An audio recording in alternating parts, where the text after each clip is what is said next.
What's up, everyone? This week on the pod, we're going to do a deep dive into 1990s youth crew. One of my favorite, hardcore eras and genres of all time. Is something that I loved then and I still love now. And I got some of my favorite people on to chat about it with me.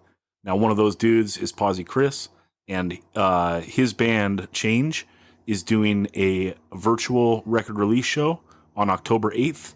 And, Chris, can you give some of the details on that? Yeah, thanks for having me on. It's kind of a long story that goes back to early March, but back in March, we were supposed to play our record release show, and we had 3 shows planned with Punitive Damage, Scal, and Berthold City up in the Northwest. And we were supposed to get these 90 records and record release special covers, and they arrived the day after the 3rd show. So that got scratched, as happens a lot in hardcore. And then immediately after that, COVID hit, and the reality, as everyone knows now, is we weren't going to be playing a record release show anytime soon. So we've been kind of thinking for a while about what we could do with these 90 records. It's a really cool cover. It's a tribute to Ron Brotherhood, who passed away last year. So we had these 90 covers. They were really cool Ron Brotherhood tribute cover. Sadly, Ron, as many of you know, passed away about a year ago from cancer, and we just kind of wanted to set a little love up to him as someone who was so important, so crucial for this Seattle scene and the Northwest as a whole. So we have these covers, and we've been wanting to do something for a while with them, and we knew that if we couldn't play a show, that we want to do something special with the records. So we've been brainstorming for a while and kind of settled on the idea of just selling them, online, doing an online record release, and then taking all that money and donating it to a nonprofit. So we kind of looked at a few different causes and then narrowed down to a few organizations, and ultimately we settled on a really cool nonprofit called Coalition to Stop Violence Against Native Women, which is an indigenous run nonprofit that focuses on stopping violence against Native women and children. They deal with things like domestic abuse, sexual abuse, human trafficking. They do a lot of really important work. So we're super excited to, basically take all the efforts of this record release and point it to an awesome cause. The other kind of unique thing too is, rather than, let's face it, Change is a modern youth crew band, and no one wants to see a youth crew band without a crowd. So, rather than streaming a live set, what we're going to do is we're working with the organization to actually do a live streamed educational event. So what it will look like is on October 8th at 3 p.m. Pacific, 6 p.m. Eastern, you go to this page where you would, pre-order a record on Death Wish, and basically when you log on to buy the record, there will be an embedded YouTube live video there, and people can tune in and learn about the awesome work that this organization does, and why their work is so important. So there'll be a few other things too that people can check out. We'll have a donate button. We're pulling together some raffle ideas that I think will be really excited. So I'm just really kind of pumped to do it. And Chris, where do they find this? Yeah, so you can go to Change Hardcore on Instagram, Change NWHC on Twitter, or you can just go to the Death Wish page. Basically, where it's going to live at is if you go to Death Wish and then go to the Change merch page, that's where everything will live at. All right, so we're all going to check that out. Go ahead. Yep, October 8th at 3 p.m. Pacific. Yeah, October 8th, 3 p.m. Pacific. Go to that Death Wish Inc. page and follow Change on social media. But also what you got to do is you got to subscribe to this fucking podcast So handle business, smash that subscribe button, tell your friends to subscribe to it, and spread the word. That is much appreciated. Also, if you have the time, give it a like, rate it, review it, whatever you can do. If you want to go the extra mile, go to patreon.com/185 miles south, become a monthly Patreon. These are the people that keep the podcast alive. They are my personal heroes. They donate $1 or more every month, and they really keep this thing going. Try to do an extra Patreon podcast for basically every person that gets interviewed. So there'll be an interview, and then that week there'll be a podcast where I have some buddies on, and we talk about that podcast. We talk about the discography of whoever I interviewed, and these are some of my favorite podcasts that I've done. Not just that I think that is some of the best output, but it's some of the most fun for me. So I'm not a total grump, which is nice for some people, and that's that. So everyone, check out Change October 8th at 3 p.m. Pacific Standard Time. Go to the Death Wish Inc. page and figure that out. Also, subscribe to this shit. And let's get on with the pod. It's 3 fucking hours of 90s Youth Crew. Buckle up.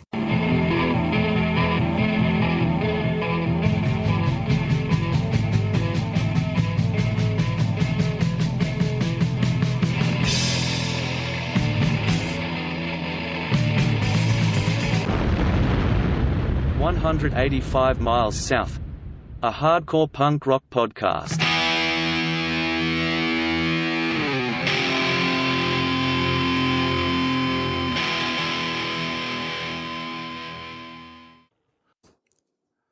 What's up, everyone? This week on the pod, we are talking 1990s Youth Crew. Where the fuck is this conversation going to go? Who knows? But anyway, joining me, you know him. You boogie to him every Friday at 6 p.m. Pacific Standard Time on Instagram, Southpaw Instagrammer, Daniel Sant. What's going on, Daniel? What's up? What's up? What's up? Also helping us out, he's the man, almost as nice as Andy Diehard. It's Posi-Chris of Champion and Change. Thanks for having me. And you know him. You tolerate him. It's Bedge. What up? He's walking his own. He's walking his own path, baby. Yeah. So thanks, guys, for joining me. And you know, I gotta have 3 straight edge dudes on here to talk this subject. So thank you for your help.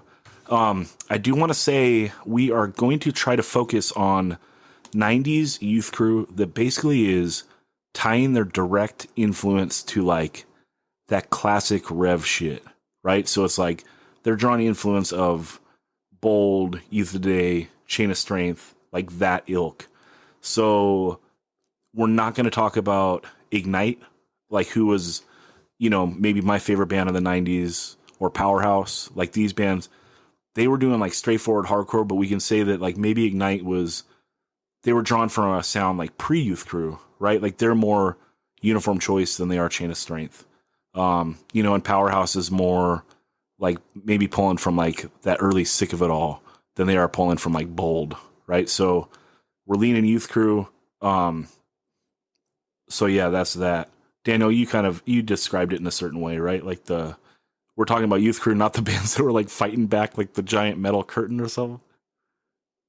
Yeah, well, you know, if you think about this on a linear timeline, there is a certain part of time that everyone who's, you know, studied or enjoyed hardcore for a long period of time has known as Youth Crew revival.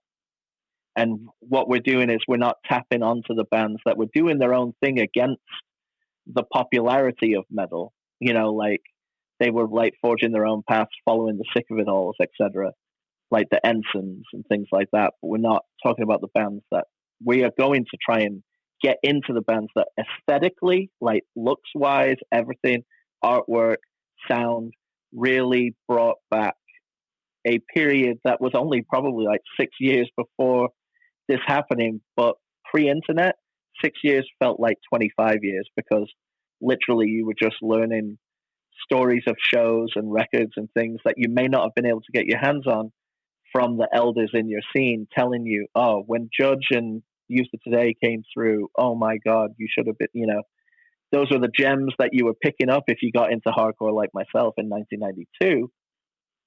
there were only a few straightforward hardcore bands at the time going against a highly widespread metallic attack, right? And which I loved as well. Sure, I mean we all love that stuff as well, but yeah, this is some of my favorite stuff, and I think what we're going to do is a lot of the best stuff of this genre, like it really gets going in 95, 96, but it's interesting to look at those early years. So, if you think about 91 is kind of like the end of everything, right? Like Chain breaks up, Instead breaks up, Youth Today, they break up in 90 or 91. Like, but basically 89.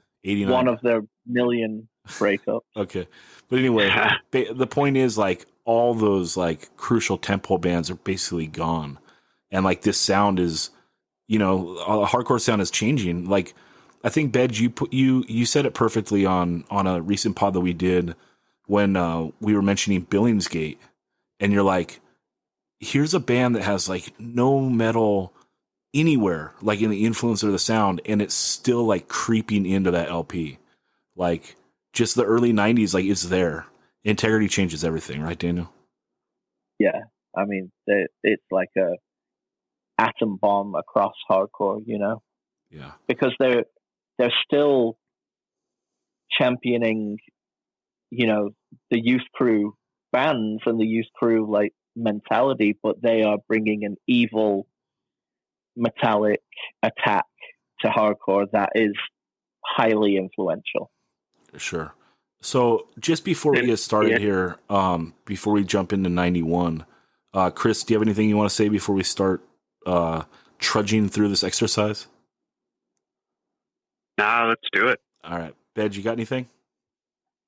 I was going to say the whole integrity thing in the early 90s that would eventually spawn you get Earth Crisis a little bit later than that. Not much later, but that's kind of like the second coming of metal in the hardcore scene. Because in the mid 80s, you have DYS and SSD going metal, and a lot of those. But going butt rock more than.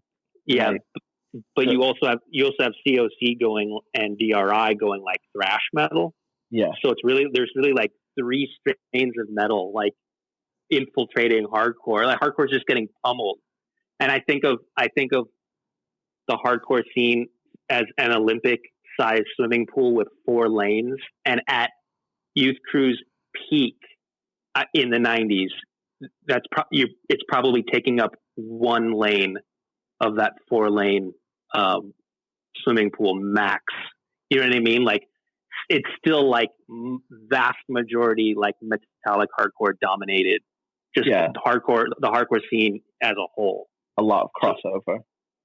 So if the goal was to take back hardcore from metal, it didn't accomplish that, but at least it gave us people who were more into the Youth Crew type stuff something to be into. Well, I think that if you look at the merit of what came out of it, it at least champions fast music, and that never went away again, because a lot of the metal stuff in the 90s is not fast, or some bands when they try to go fast, it's terrible, right? And Terror starts in 02. They're a fast band. They're one of the most popular hardcore bands there's been. It having fast good songs that never goes away again. It never backtracks to being slow, kind of boring, trotting metal. Daniel? Good point. Well, I feel there's waves of trends and people influenced by other things, but I also think there's just outliers that are doing things just right in music, and what comes out. What we're going to look at is especially when we get to 95, 96, we're looking at the people that were around in 89 that loved this and almost were fed up with what the majority of hardcore was, and actively attempted to bring back an aesthetic that they absolutely loved. Like they actively went after a sound, a look, a artwork style, and merch style. Everything was to bring back, something that happened 6-7 years ago that they absolutely loved, and that's where you can say it was fighting against the metallic wall or wave. I think in addition to like the more metal core stuff too, I think it's worth noting like the ebullition style stuff and kind of the more like spastic, ancestors of maybe what could be screamo nowadays. Because I think that was like a totally different thing from like, the integrity side. And in fact, oh yeah, like quite the opposite. A lot of that crowd was very kind of anti-moshing and anti, It was not, I mean, this is before my time, but it's not unheard of to hear stories about people like sitting down in the front of bands playing to, boycott the mosh. And without a doubt, that was a huge thing. And emotional hardcore was at its height in the 91 through 95, following on like Fugazi, etc. Those were times where stage diving, youth crew jumps, etc., were looked down on as being meathead and moronic. And I got to read this, if Zach will allow me, this amazing quote from Anthony Papalardo from Tony Retman's Straight Edge book. He says, because this is exactly what we're talking about. He says, by 1994 in Boston, this is the Anthony Papalardo from 10 Yard Fighting in My Eyes. By 1994 in Boston, you had these options. Go see New York bands like Black Train Jack and Sick of It All in a club for the quote-unquote astronomical amount of $12. 2, you could go see a post-hardcore band in a venue where you couldn't stage dive, or you could go to shows put on by a quote-unquote collective called the Treehouse, where the singer of 3 Studies for a Crucifixion might cry if someone asked the score of a Red Sox game while he was talking about what dyes to avoid in your clothing. That last one actually happened, by the way. We weren't against the changes, but we also really liked hardcore to be interactive, not a fucking jazz concert. Yeah, they were ready for Blood for Blood. But that's what I'm saying, is that there were people that had put in lots of time in their scenes and lived through a thing. And some people who come into a scene where they'd been turned on to records from 89, etc., 88, 87, and that's the stuff they loved way more than what was going on. So, at the time it was a mission statement. Do you know what I mean? To do something like that and to push against what was seen as the norm at the time, which was telling them, because San Diego was late into this, like moshing was looked down on in SD for all the way to like probably like 98, 99 for real,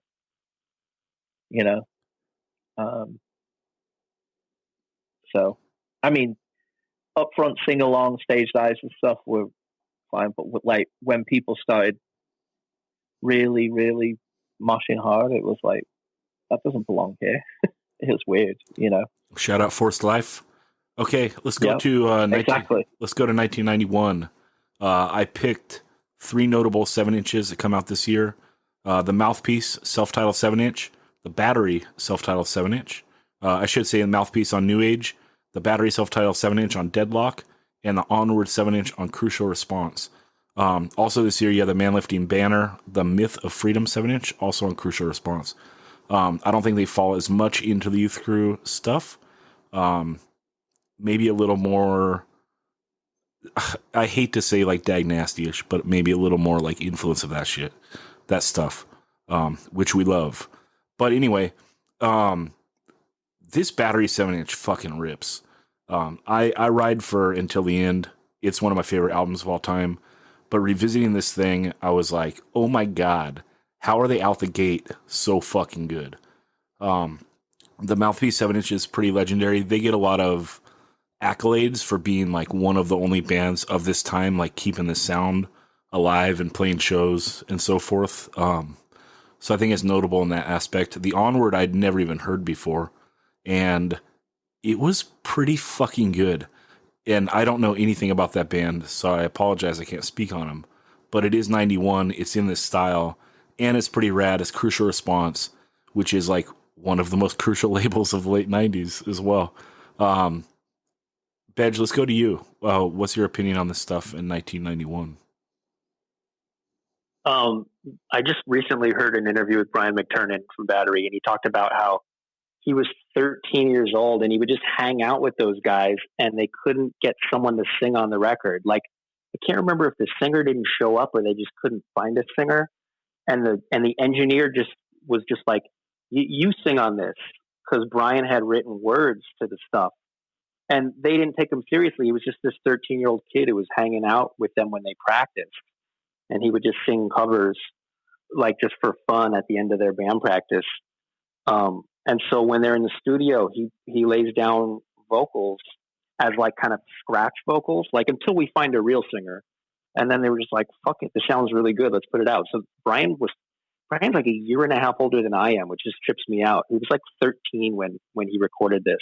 And like, you know, he's got a high voice, like a 13-year-old kid, but it's not like, it's not like little, it doesn't remind me of like little kid, like punk. I mean, I guess because the everyone else playing are probably in their late teens at that point. But yeah, it's just raging. And what's funny is, like, you know, we're talking about bands reacting to metal. This band, basically, Brian, you know, he forms Ashes in that like 92 to 94 interim. And this band basically becomes Worlds Collide, which are pretty metallic sounding. You know, this early version of Battery with a different singer becomes Worlds Collide, maybe with a few lineup changes. So it's kind of funny that, like, you just do a couple tweaks here and there to the sound, and you're at metal or metallic hardcore or whatever. But this is a great record, and it's just like hard cover too. Yeah, with a wolf. Yeah. There's like a wolf on the cover of it. You can never go wrong with a wolf. I knew it. Yeah, and like Battery kind of goes away. I mean, we'll get to it, but like I said, Brian starts Ashes, which is this like female-fronted kind of emo core band, which I love. And they're like the one band that's not on Spotify that if I could snap my fingers and put them on Spotify, it would be them. But like, they kind of, Battery resurrects sometime in the mid-90s and then becomes the Battery we all came to know and see in the late 90s, tours Europe and all that. But this is this kind of just weird outlier, early hardcore, revival record. Yeah, because even the Battery sound changes. Like the first LP is more like not straightforward hardcore. It's like a little more mid-tempo and not as good, I don't think. That's why, like, revisiting the 7-inch is just like, holy cow, this thing rips, you know? But yeah, totally. Just something there. Chris, what do you have on this stuff? The Mouthpiece 7-inch, I think I really just want to call out the song Can We Win, because that was on this first 7-inch and probably remained, you know, one of the biggest hits for years and years and years. I listened to it yesterday and it's still awesome. I think there's a couple parts that sound a little bit, I don't want to say dated, but like there's a couple like pause parts and stuff that are not as, it kind of takes away from the aggressiveness a little bit, but still a banging song. And if I saw it today, I'd still want to sing along. Yeah, it's very catchy. This 7-inch is a little more brooding. You know, it's like it does have its straightforward hardcore moments, but it is of the time and kind of the new age sound. Like, I didn't include Outspoken on this list. Outspoken would be like one of the bands not playing metal. They're playing like a different version of hardcore that's not like steeped in this. And Mouthpiece kind of has that same like, a little bit of a darker vibe of like Youth Crew that I think really like comes out in this 7-inch as well as like the LP, even though the LP is like more straightforward. But, well, for sure. What I would say is that the Mouthpiece and Outspoken, for that matter, are both aesthetically pulling on the stuff of Youth Crew that they absolutely loved, but sonically they're both post the two pillars that we always talk about, the Burn 7-inch and the Inside Out 7-inch. So they're taking what would be considered Youth Crew hardcore influences, mixing it with those kind of influences, and doing these kind of darker, more drawn out, longer songs, messing with the instrumentation a bit, but then also really making sure that there are still Youth Crew backups and sing-along parts, but on moodier sounding songs. yeah, moody might be the right word. Moody might be the right word. Mm-hmm. Can We Win reminds me of what's a Judge song? Give it up. Give it up. Can we win? Yeah.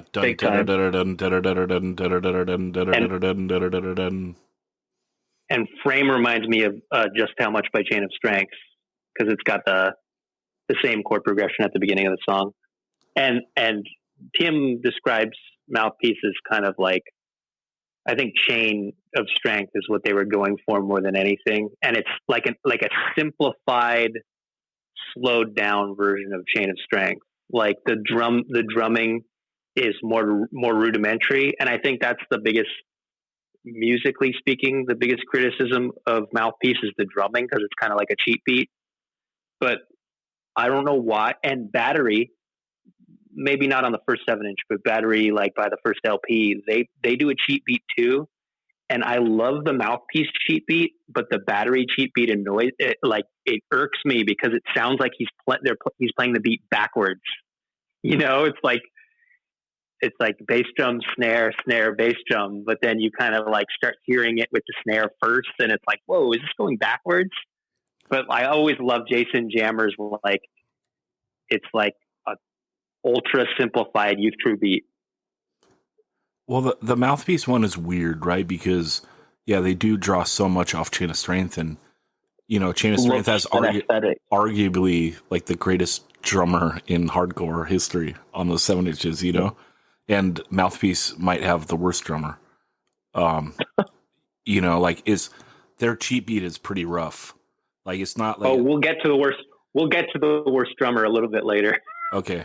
But yeah, their cheat beat is like, it's not the scissor beat, and it's not like the Battery beat. What they're doing is they're just not doing double time.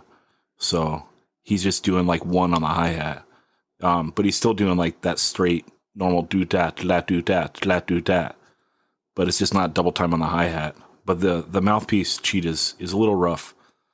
Anyway, it's missing a bass drum hit. Instead of going da da da da da, it's going da da da da da da da da.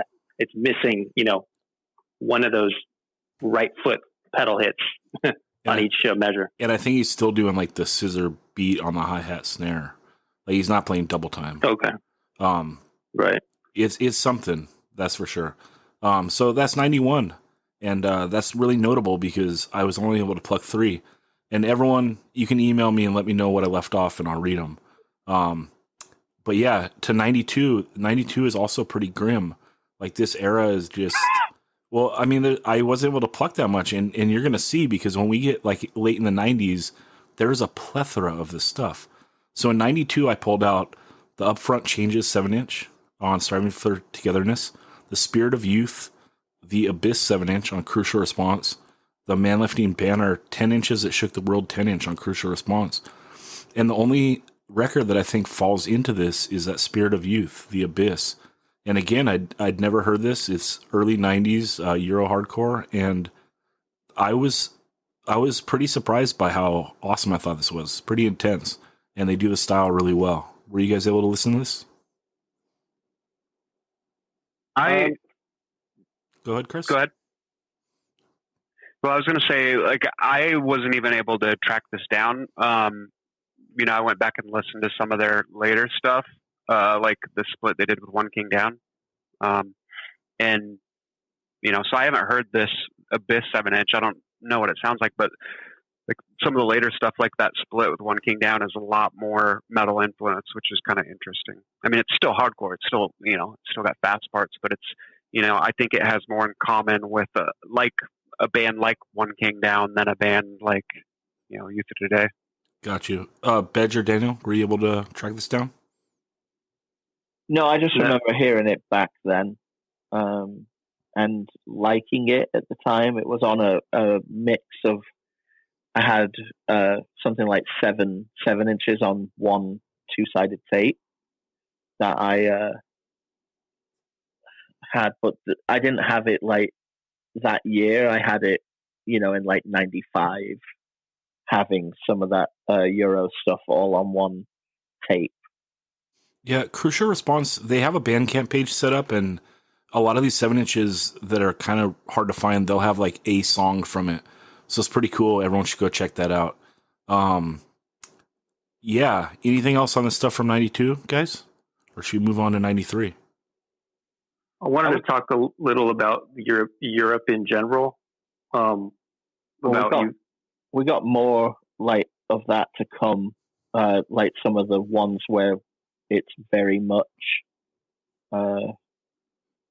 they very much came back across the Atlantic for people over here buying. You know what I mean? Yeah. We'll talk about like the main Crucial Response stuff that comes out in the late 90s later, but we should mention that it is notable that they have bands kind of doing this style. And Ben, you actually had an interesting theory on it, that it's not like a revival, it's actually just that it's a little bit late.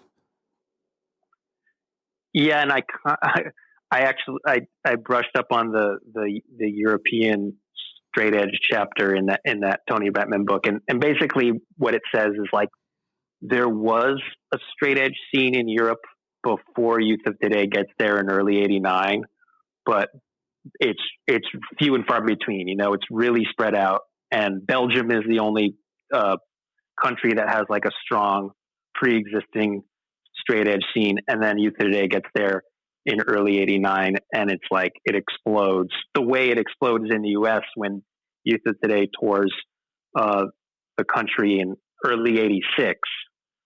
So there are, Peter from Crucial Response, he was into all this straight edge shit going back to like maybe the mid '80s, well before Youth of Today shows up in Europe, but it does explode with Youth of Today, and then Gorilla Biscuits that same year. And I remember every house we stayed at in Europe when I was there with Amendment 18 in 2003. I'm saying every place we stayed had a framed Gorilla Biscuits We Buy It poster. Gorilla Biscuits European Tour 89, European Tour 91, or Youth of Today Tour 89 framed in the living room. Like, these were people that saw these two bands back then, we're talking whatever, 14 years earlier, and it changed their lives. And it was like, wow, can you imagine the impact that these bands had on this place? So then, of course, Crucial Response starts putting out records right away. When's the first Crucial Response record? Like late 80s. It's definitely in the 80s. And I think a lot of those early bands like Manlifting Banner, who have there's like outspoken communist bent to it. Like they're like left wing straight edge bands, which you don't see that much of in the U.S. Were really influenced by this band Larm, or I don't know if I'm pronouncing it right, but Larm goes back to like 84, maybe even earlier than that. So they just had a different take on it. And I think by like the late 90s, with Crucial Response, you see very much like straight up American, like clones of American apolitical youth crew bands, like Tiebreak. It isn't telling you to be a communist, but we'll get to that. Yeah. just it's interesting. We can take it into '93, because again, there's not that much stuff. What I highlighted was the Battery We Won't Fall CD EP on Lost and Found. Ignite puts out their demo, and then Standoff does Worthless is the Unity Bought at the Expense of the Truth, also on Crucial Response. And the importance of Europe in these years cannot be understated, because bands like Battery and Ignite were basically able to like go over there and have successful tours before they were able to break in the United States, because this style of the faster like throwback hardcore is not super popular in '93, but they can go and play Europe and do pretty well. So I highlighted the Ignite demo, even though we're not going to get into that stuff. And then Battery, this early stuff we spoke on a little bit. And Manlift and Banner we've spoke on a little bit. Anything you guys want to say on this stuff before we jump to '94? No. I just wanted to say something about Tim McMahon. Tim McMahon is to Youth Crew what you, Zach, are to Nardcore. He's like the kind of like the guardian of the history, of the legacy of that whole scene. And when Mouthpiece starts, they start as this band called Control in like late '89, and they're like 14-year-old kids.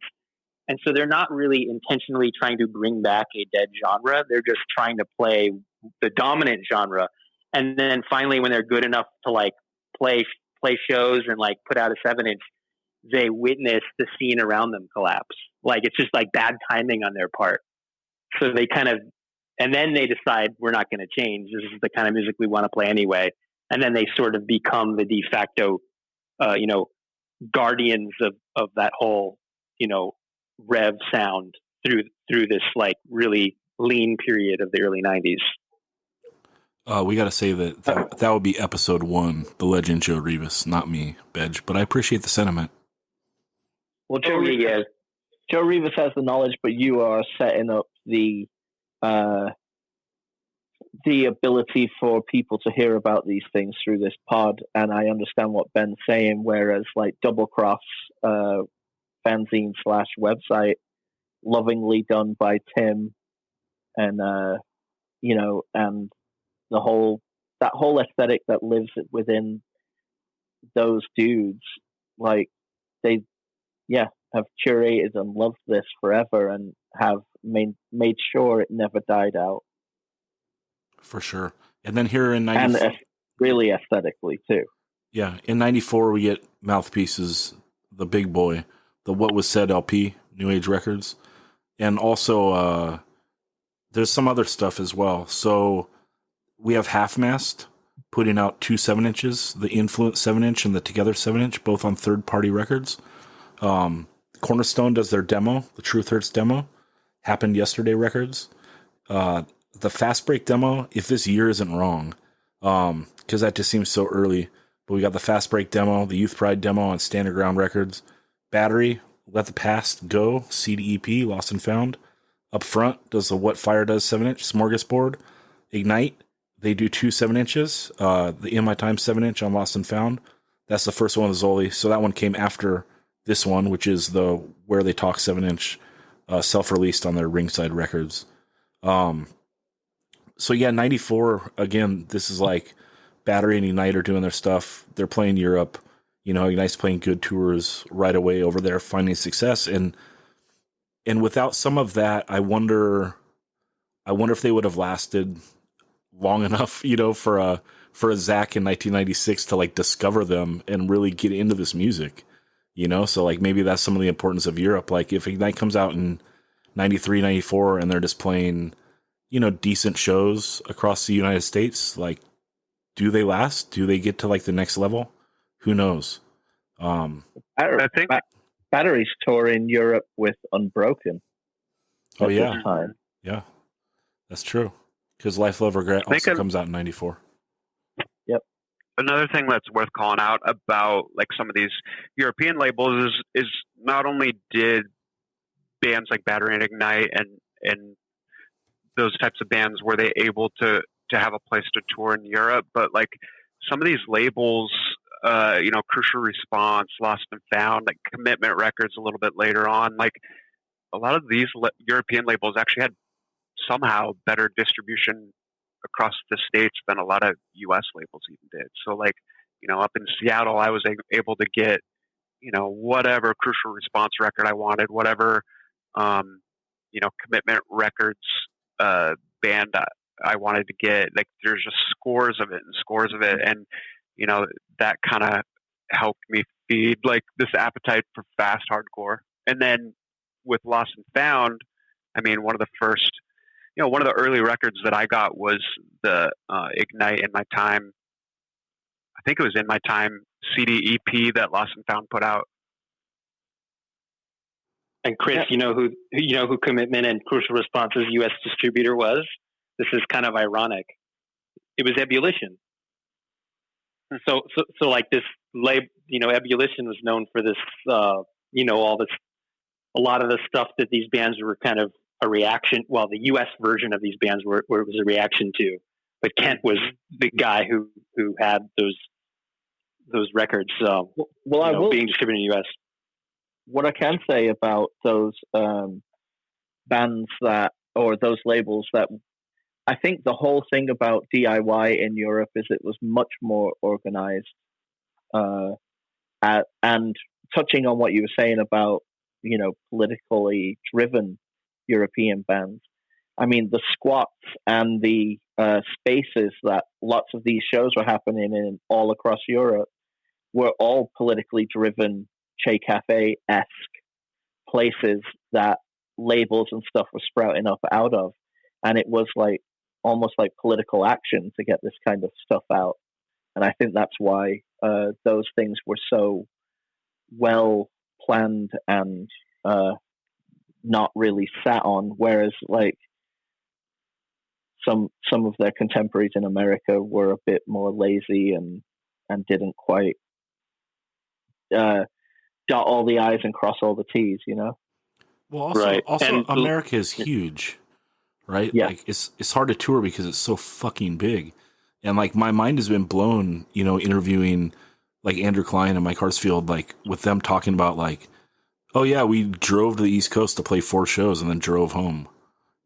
Like that just seems insane. Like, can you imagine if like plop the United States on top of Europe and like, what is that? Like, it's like you're driving from where to where.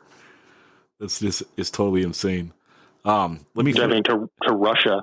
Right. Exactly. Let me finish with 94 though, because I got confused. So also in 94, we got the 97.8 demo comes out. This year seems totally wrong. So someone email me if it is wrong. But the Rancor demo is listed as 94, which seems insane because the 7-inch comes out in 97, and it's like almost all the same songs. It's 96. It's got to be 96. Yeah, it's got to be wrong. Yeah, I got it 96. It's got to be wrong. That 94. So scratch that. Also, Plagued with Rage does their demo, and also the I Won't Forget 7-inch. Also, Vision in the Blink of an Eye LP, Nemesis Records. Shout out Big Frank. And I also listed the Against All Hope Drywall 7-inch, New Direction Records. Shout out Larry, I believe, right? Isn't he New Direction? Yes. Okay. Larry Ransom. Got it right. So yeah, I love that 7-inch. 94, like this stuff is starting to pop now. You got Ignite doing like 7 inches. You got Cornerstone starting, Connecticut. You got Buffalo starting to pop. Half Mast, Plagues with Rage. You got 97A doing a demo, and Chris would go on and do Teamwork Records very shortly. Upfront's still sticking around. Like their sound is changing, but they are like a late 80s band that like they're still doing stuff. Yeah, Smorgasbord Records, keeping it real. Yeah, that's so rad. So X rad. marks the spot. Hell yeah. But yeah, 94, like things are picking up. There's a lot of stuff here. Chris, you want to wait? Vision shouldn't be on there. Vision, that's 89. In the Blink of an Eye? Oh, I have the wrong. I have a re-release. You're right. Yeah, go to the Big Frank pod when I get the year right on that. Anyway, Look, dude, try to make a list this big. You're going to fuck up sometimes. And hey, man, it's all good. No, I know. It's better to get corrected now than later. Your fact checker should have got. I know. You could have told me before we started the pod. Anyway, Ben, what do you have on this stuff? For 94, I really like that Against All Hope 7-inch. Love it. Yeah, it's not. I wouldn't say it falls squarely within Youth Crew, but it's definitely like traditional, fast, non-metallic hardcore. I have trouble kind of comparing it to anyone specifically. Chris, how would you describe Against All Hope to someone who's never heard it? I mean, I think it doesn't sound like, but it reminds me of like a Dag Nasty. The drums, they're a lot more aggressive though. Like, so that's what makes it really weird. Cause like the guitars and like the melodies and the guitars and like the way the guy sings is definitely more, Dag Nasty, maybe even a little bit of Vision. But the drums are just like super aggressive and like I want to say even has like double bass. Right. Yeah. And then I was going to say the 97A bit. I think they're more aesthetically a Youth Crew band, but they're stylistically, I mean, musically, they are more of a fastcore band. Like it's just scissor beats the whole way through, isn't it?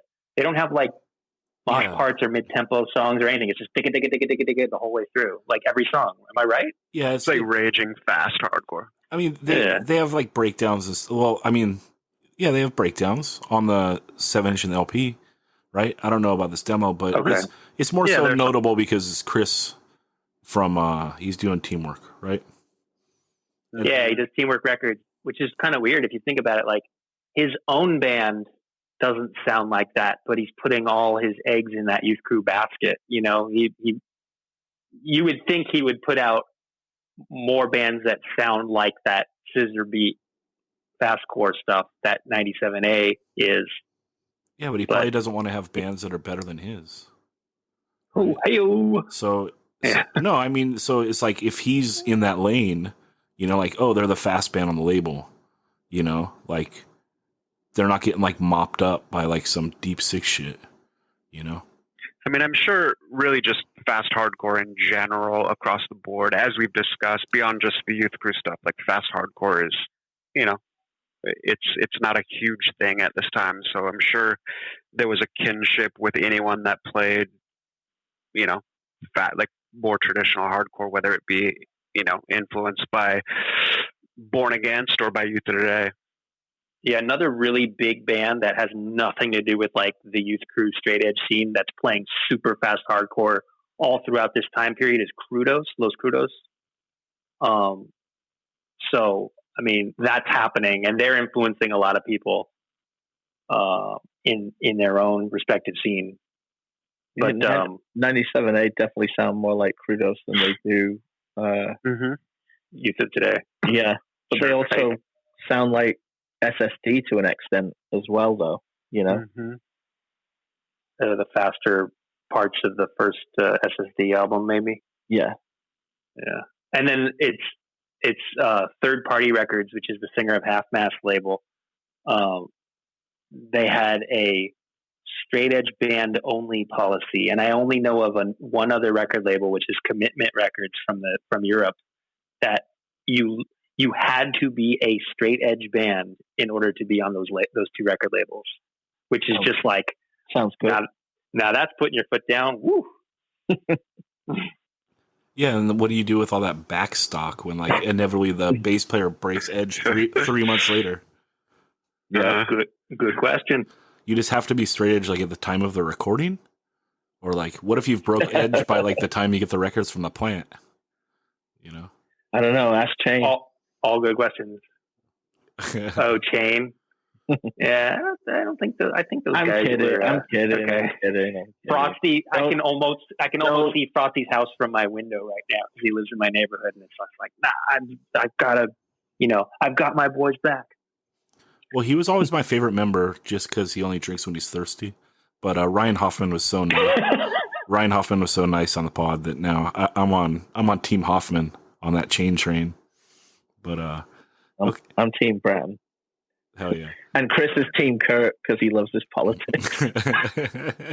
Who, me? Keep it Posi, bro.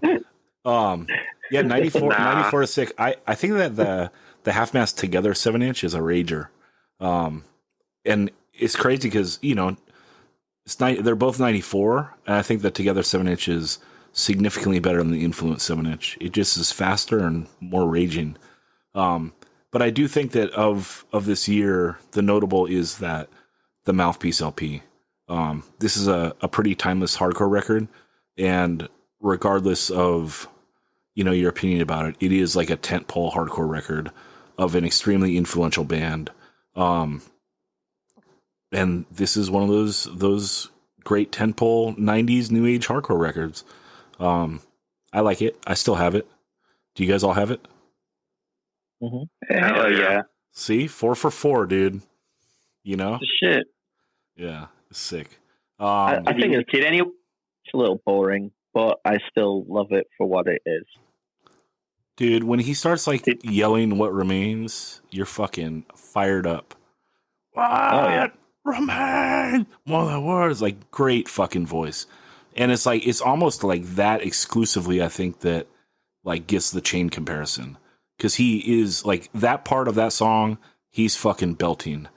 Kind of like a Prime Kurt, Well, that song is based on Impact, which, by the time we didn't know at the time, yeah. Right, exactly. Mouthpiece, that's be a deep cutter. Impact was just an intro that they would play to open their sets, and then it wasn't even called Impact, or I don't even know. But they didn't lay down vocals and write lyrics to it until they did the discography in *95. After this Mouthpiece album came out. Yeah. So it's one of those things where it's and it was an unreleased track, so it's like, oops. Time Flies does that later. They did a live Turning Point song as a studio. What is it? The first song on the Time Flies LP is based on a live Turning Point song, and then Turning Point puts out their discography with that song on it. Oops. Yeah, that Time Flies song rips though. It's so good. The bass intro. But yeah. How many of you guys saw Mouthpiece the first time around? 90 to 96 era Mouthpiece. I did. You did? Where'd you see them? I did. Okay. I saw them in Orange County. I can't remember what venue. Ice House, probably. Yeah, I think with what's their name? Mean Season. Right. How about you, Chris? Seattle somewhere. I'll share mine when we get to the next record. Oh, okay. Well, we can jump. I love the next record. Okay, we can jump right to it because that's 1995. Mouthpiece. I'm gonna hit a couple things here real quick though. In '94, if that's cool. Do it. Ben already touched on Against All Hope, but I just want to reiterate. I went through a bunch of my old records the other day and listened to that one, and that one more than almost any of the other records that I listened to really kind of surprised me how good it still is. And so just recommend everyone try to check it out. It's not, you can't find it on Spotify, but you can find it on YouTube. So the Drywall 7-inch. The lyrics are really cool too. It's I don't know how old this dude was when he wrote this, but there's a lot of kind of introspective, mature lyrics about kind of, growing older and learning life lessons. So I don't know. It's just pretty deep. So I don't know, a lot of the bands that are playing this style of music, or, the style of music that we're talking about today, a lot of them have really good lyrics, but I think Against All Hope is one of them where they really stand out to me. And the other thing I want to call out was Played with Rage. I Won't Forget 7-inch. I love it still. It's not an easy listen because the dude's voice is it's unhinged. You're either gonna love it or you're gonna be like, that's horrible. how did that happen? And I love it. It's just like this dude is screaming out his lungs, and not like a metalcore scream, just a really like, passionate, I don't know, hardcore scream. It's hard to explain. Like, it just sounds like someone yelling like bloody murder, and I think it's cool. The other thing that's awesome about this record is the layout's really cool. Like, the front cover has an actual human in a hoodie, not a drawing, like standing in front of this graffiti that says "We're not in this alone."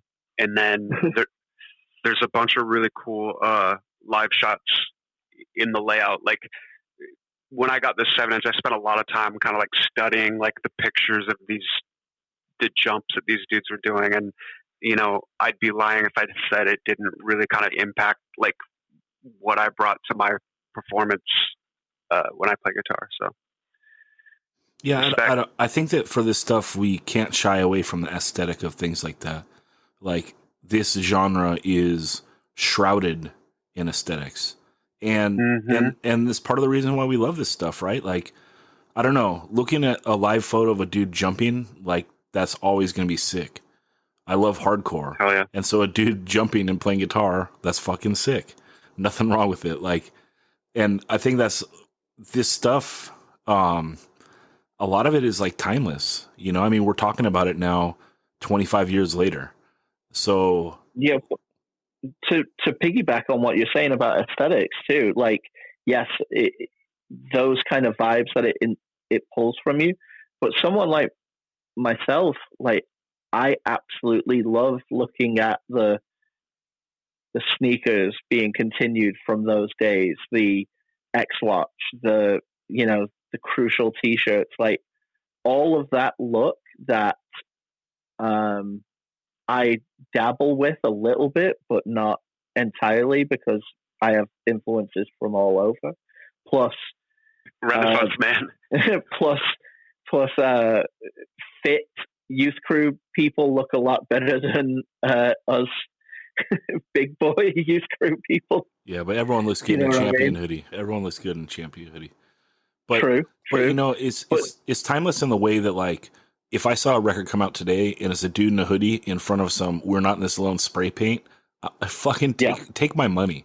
You know what I mean? Yeah, like, I'm listening. I'm immediately. I'm hooked. Yeah.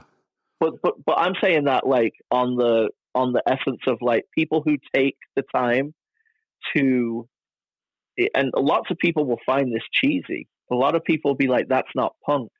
But for me, someone who takes the time to really enjoy an era holistically, like, you think about the great, like, sports things that were going on at the end of the 80s, early 90s that played into both hip hop and hardcore fashion. And just from all of that, like, it's the stuff that really ignites me within, as well as the music, So that's one thing that this genre, and for example, Mouthpiece in particular, do really well, is keeping that stuff alive as well. What Daniel's trying to say is he owns 500 pairs of shoes. I mean, I would without hardcore, but it doesn't hurt, that's for sure. One more thing real quick about Plagued with Rage and some of these Buffalo bands. Jeremy from that band is in a new band called Tuning, which is dope. I know Zach shot him out on the pod before, but just give him another shout out. Like, these are people that are still involved in the scene. At least he is. I'm not sure about the other dudes, but respect. Yeah, shout out Jeremy. Shout out Adrian. Yeah, so 95, we can talk about the Mouthpiece Face Tomorrow 7-inch. Chris, this is what you wanted to get to? It's also on New Age Records? Yeah, so my Mouthpiece experience, there maybe, if I had to pick like a live band that I saw that influenced my perspective on like what I thought hardcore was and should be, and what I really gravitated to, like, it would be Mouthpiece. I saw him, had to be like 95, maybe in a basement in like the middle of nowhere. Like you go to Seattle and then drive east for like an hour into the woods. This dude, Big John, who later played in Left with Nothing and some other bands, he had a house out there and would do shows in his basement. And Mouthpiece played out there, and I on the Face Tomorrow 7-inch, which is what we're talking about now. And it was a really important show for me because a lot, as we were talking, like a lot of the bands at the time. So like what was big in Seattle at the time was like either really noisy stuff, a la like kind of Dead Guy, which is cool, and like Threadbare, which is also cool. And then, crap, what was that band? 9 Iron Spitfire. No, they're from Florida. No, they're from here. But there's a band from Florida that I'm drawing a blank on their name right now. But Culture. Anyways, nah. Morning Again. Nah. Powerhouse. Anyways. Jimmy Buffett and the Coral Reefer Band. Deicide. It was Deicide. Assot. It was Two Live Crew. It wasn't Two Live Crew. All right. Great radio. Anyways, so I went to the show. Like I listened to like Gorilla Biscuits and Youth Today and a lot of like fast hardcore, and I listened to a lot of the noisy stuff too. But what I really loved and really, appreciated was Gorilla Biscuits and Project X and stuff like that. And Mouthpiece played, and I didn't have their record yet, but they played this style of fast hardcore that I loved, and they just kind of blew me away. And what really sealed the deal is at the end of the set, they did a Project X cover and Gorilla Biscuits' New Direction. And, that was the first time that I kind of got to experience like a band doing a cover and everyone rushing to the front of the mic, to grab the mic and crawling over each other. Like I distinctly remember like someone yanking on the back of my hoodie to try and like get up on top, and like it was just like the best feeling, and I instantly knew like that was like the style core that I loved and wanted to kind of be a part of. And then you really got into BDSM because you will love being choked. Jesus. Let's talk a I little don't even bit. know how to respond to that. One other thing though, going back to what Zach was saying about aesthetic, and Dan was saying about aesthetic too. Like the other thing that kind of struck me was they all had, not all of them, but like a few of the people on the tour had like, I don't even know, probably like Jordan 3s or something, like really clean white ones with like infrared pink outline. I remember like their shoes really stood out, and I was like, wow, like these guys all have the same shoes. That's cool. Are they sponsored? Yeah, exactly. I saw them in December 95, and they were definitely wearing Jordan 2s, which, Dan, those came out in like 87? When did those come out? Yeah, 87, 88. Right. Jordan 3s are 88. So okay, so 87 probably. But like, so this is December 95. They played the Troubadour with Suppression Swing, with Ed McCurdy on bass, and Whirlpool and Farside is kind of a mixed bill. Yeah. I was at that then. Okay, and do you remember Tim saying, a lot of the bands playing tonight are rock bands. We're a hardcore band. Like he made a real point of saying that. And I saw him maybe a couple of years ago, and I reminded him of that. I'm like, remember when you said that? And he goes, oh, I said that? And he's so mortified. He's so embarrassed. Like, what a stupid thing to say. It's like I was being condescending towards like bands that didn't play straight up hardcore. But like they played maybe a couple days later at a New Year's Eve party in Long Beach with Eyelid. Maybe it was 1134, Pale Fire, Parade's End. I can't remember. Oh, Collapse, which is pre-Adamantium. And I took the blue line from LA to Long Beach with some skinhead dude I had just met, and his girlfriend picked us up at the blue line station just so I could see Mouthpiece on New Year's Eve, and that was awesome. And Tim was wearing a Blast to My Blood shirt, and they opened with a cover of Bloodstains by Agent Orange. And the way they played it is if you have the Bloodstained 7-inch which is a 45 RPM 7-inch, if you put it on 33, that's what it sounded like. Mouthpiece playing it heavier and a little bit slower. And they were awesome. Sick. That rules. We should also say that the sound changes a little bit on the 7-inch. More mid-tempo and melodic, which is rad. Like they pulled it off. And they do a video for the catchiest song on the 7-inch. So where are we going? Cinder. Yeah, Cinder. And they do a video for it where they're performing in an elevator. And the video never airs anywhere, right? Like I didn't even know the video existed until the YouTube era. Yeah. I'm sure Zach saw it on Cinema Beer Goggles. Shout out Noodle, shout out Smelly. You beat me to it. I was going to say that. Yeah. So anyway, the 7-inch All right, 96. The 7-inch is cool. Now we're on 95. Well, Face Tomorrow is my favorite track. I was going to say Face Tomorrow is important because the breakdown, he's singing, you can change the face, but you can't touch what's in my heart. You can change the sound, but you can't tear this apart. He's going after the whole metal being infiltrating the scene.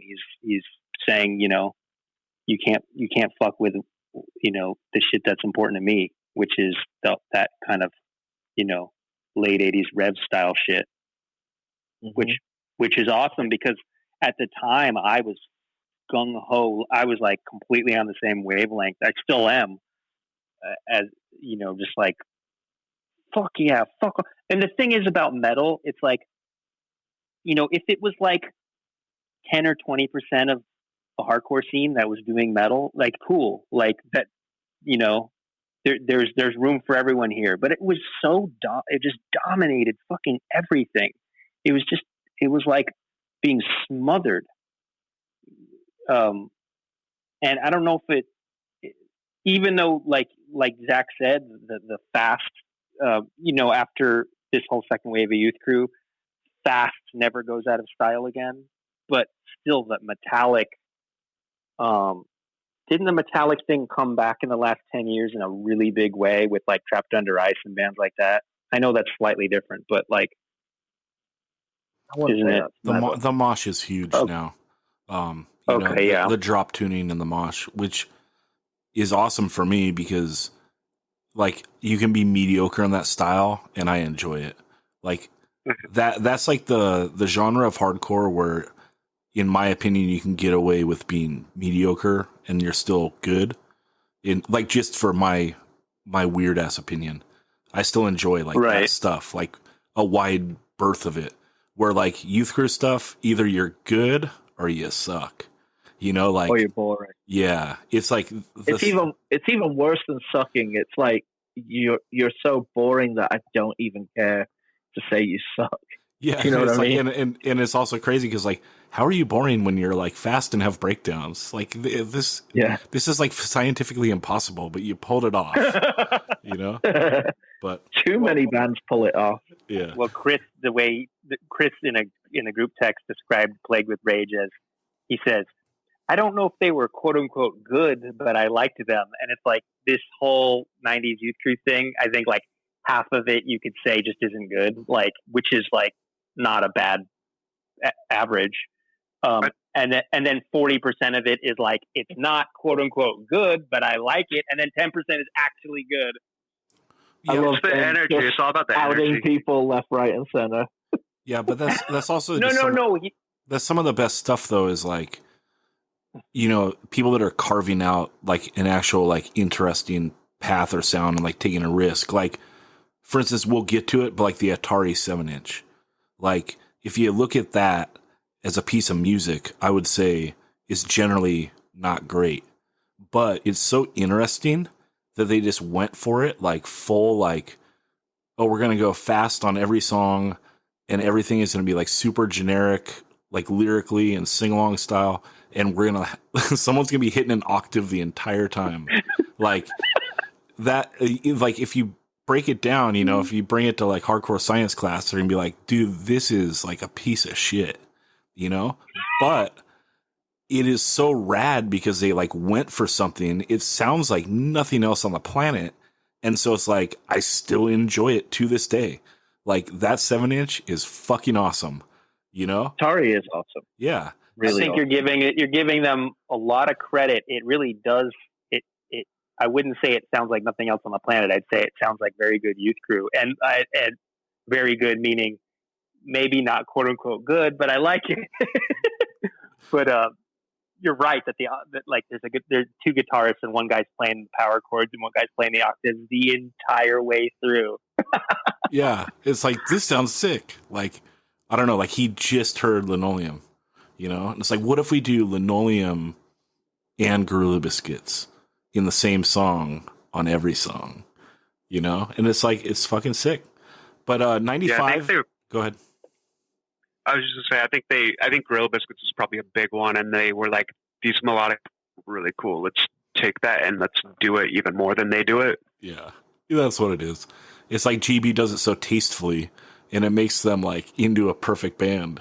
But then you're like, dude, what if we take that little piece of GB and just do it the whole time? It'll be 10 times as awesome, you know? But, okay, let's get into 95. So we talked the Mouthpiece Face Tomorrow 7-inch. There's another big boy that's coming out in 95. That's the Floor Punch demo in My Blood Records. And this thing is awesome. Daniel, what do you think about it? I'm sorry. I just lost audio for a second. It's cool. Floor Punch demo. Oh, the game changer. Mm-hmm.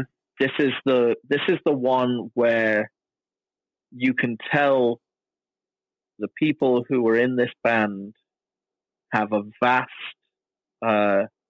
array of musical influences, but choose to craft an aggressively edged Youth Crew band, taking more Judge attitude with a little bit Youth of Today and Chain music, and really developing like a strong, yeah, you call us fucking jocks? Yeah, we're fucking jocks. You call us, ignorant straight edge people? Yeah, we're fucking ignorant straight edge people. What of it? That's the attitude you're getting from it. Where it is a kickback against the scene of being like, hey man, don't come to our shows and mosh. It's like, fuck you, this is hardcore. Boom. That's what's happening here. And it really is crafted musically really perfectly. Like, these songs are catchy yet mean, I love it. I absolutely love it. Yeah, it's like pretty perfect hardcore, right? Like, everything's catchy on the fast parts, and then there's a mosh part. So it's like you get your sing-alongs and you get your mosh in the same song. Yeah. And which is exactly the formula of a lot of the Revelation Records stuff that is being championed here. Absolutely. Absolutely. You get your sing-alongs and your mosh in those songs. Yeah. But you can tell that this band was also raised on Cro-Mags. Absolutely. You can they tell. were. Go ahead. They were like one of the bands that first kind of started championing the mosh, like championing Cro-Mags, championing Leeway, doing the Leeway intro, like championing these, not necessarily Youth Crew bands, but like, hardcore bands that played hard breakdowns. And they, I want to say before Floor Punch, I mean, there were bands that did that, but not to that level where, they would play, their final mosh. I think they started their set off with three or four different intros straight, And the video of it is insane. Totally insane. Like, I don't know how that place is standing after that, Yeah. I don't know how it's a John Varvatos after that. Yeah. Yeah. Yeah, because what they're doing is they're also pulling in the Rev stuff, but they're also pulling in like some of the other New York hardcore, like influence. Yeah, the as regional well. stuff that is the gods of where they're from. Yeah, they're bringing in throwback. Breakdown, they're bringing in AF. Raw Deal, AF, Chromax. Yeah. So, I mean, in fact, like if you think about the songs, it's very similar in a way to like Victim in Pain. That now it doesn't sonically sound like it because the recordings are really, really different. But the idea of the songs of like super catchy sing along on the fast, and then like in Victim in Pain, you know, every song except for the last song has a breakdown, you know, and that's like this stuff too. So it's the rev stuff also mixed with like the classic New York hardcore shit, and it's like that's what makes it so great. And Bedge, you mentioned on a recent podcast that you would have never thought that like this was the only thing that like kind of still gets like shouted out to and held up. Why are you surprised by that? Does this not stand out to you? No, it's very good. I just would have never guessed like, okay, here's a dozen really good, let's say the year's 1999. Here's a dozen really good bands playing the style of music that I like. Someone says, hey, you know, out of these 12 bands, only one anyone's going to give a shit about by 2020. Like, guess which band? Like, I don't know. I'd throw some dice and be like, 6, it's Standard Fight. I don't know. Like, it doesn't strike me as they never struck me as heads and shoulders above everyone else. They did strike me as one of the best 3 or 4 or 5 bands playing that style of music, but not like, you know, the one band, like fuck everything else. Like I wouldn't have guessed that. I would say the reason that it is that way is because of what we're talking about, is that the influences were just spread a little bit wider than the Rev catalog, that they were based in this. And also, even though their name is a little bit somewhat comedic and their you know, their demo is called the Goal Line Stand. Yeah. So it is a little bit, you know, like the jockey attitude, which is a direct response to regular hardcore kids being called jocks in that era, in that locale. But it's the fact that they never not took themselves seriously. Do you know what I mean? They were very serious. And on top of it, you know, with the way hardcore champions the negative in the last 10, 15 years, perhaps, you know, all the lore that goes with it has increased their vibe as well. You know, the punching Duncan, and the, you know, the Nazi fight and smashing Nazis in SF, and just Porter's still around, you know, going to shows all the time, you know, so it's a I don't know. There's just something intangible. It's hard to put your finger on about why it is. Well, real quick, Daniel, I think that like you're really close to it. So I think that what makes it so great is that they are rocking like that, the straight sound. Like it is a throwback like to the Youth Crew stuff. But you said they opened up like a tad bit. But the thing is, they only opened up that tad bit to add like the greatest New York hardcore shit under that umbrella. Yeah. And they didn't open up past that, right? Where like other is like, oh, we're adding influences, like, oh, let's add a little like Dagnasty and a little Turning Point. It's like they never went there. You know, like they weren't that band. Well, and it's also Zuzai coming out of Resurrection knowing exactly what this next band wants to sound like. Right. It's not what he's already done. It's having the chops to do whatever he wants, but really synthesizing all of those specifically chosen signposts. Do you know what I mean? Yeah. Chris, what did you I never thought of this. Sorry, go ahead, Ben, and then we'll go to Chris. I never thought of this before, but Zuzai played guitar in Release, which are one of the less good, in my opinion, less good bands of the first, you know, wave of Youth Crew, the 80s Youth Crew. Mm-hmm. And then he plays guitar in Floor Punch, which are one of the better bands of the 90s Youth Crew. It was like, you know, I'm sure he was like, you know, 14 or 15 years old when he started Release. So it was like he had the experience and the you know, to I guess, to write better songs and be more to the point with it, with the songwriting. Actually, do we know for a fact he was the main songwriter in Four Punch? Now that I think of it, maybe he wasn't. Who was writing the music? No, you know, I don't know. I just assume that he is very much. I mean, he's just so talented. I assume that he writes songs. Well, if he didn't write it, he had to approve it, right? Because he's going to play it. Oh, of course. Yeah. Yep. Yeah. Chris, what do you have on this? No, I'm glad you brought it up because it's something I've been thinking about since that Rev podcast discussion. Like, the way that we were talking about it, I didn't want to give anyone the impression that we were saying that like Floor Punch was overrated or anything like that. Like, it's definitely not that. And I think Ben did a good job, repositioning his thinking, which I also agreed. Like, if you asked me like who would be the biggest bands, from this era that would stand the test of time, like there's probably like, a handful of others that I might have named first, but as we've discussed, there's a number of things that have made Floor Punch stand the test of time.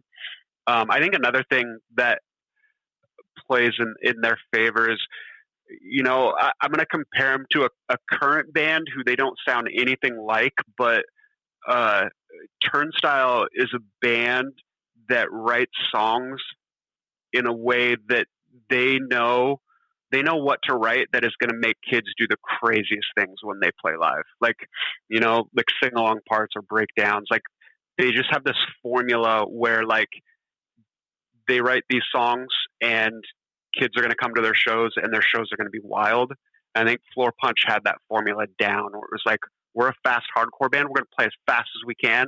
And then we're going to hit these breakdowns and we're going to break down as hard as we can. And everyone in this place is going to be floor punching and stomping on the ground and it's going to be sick. And then when we have sing-alongs, everyone's going to be on stage singing along. And they just kind of perfected that formula. Yeah, I feel that was a great thing to say about the Turnstile.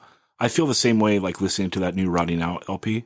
Like everything on it sounds so intentional that like I'm listening to it and I'm liking the music, but I'm also picturing in my head like, holy fuck, this is going to be like 500 people going crazy, if shows ever happen again. It's like, it's very intentional, in like the best way possible.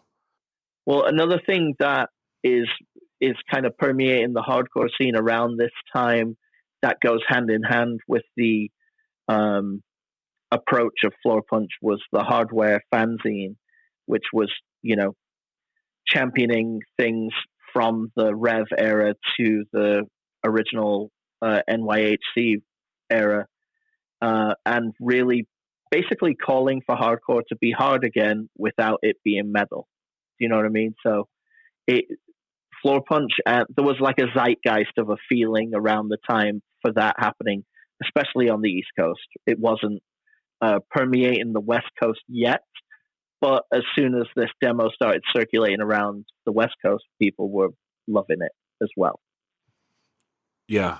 Also, 95, another one I pulled out is the 10 Air Fight demo also comes out, which is another classic piece of catchy hardcore music.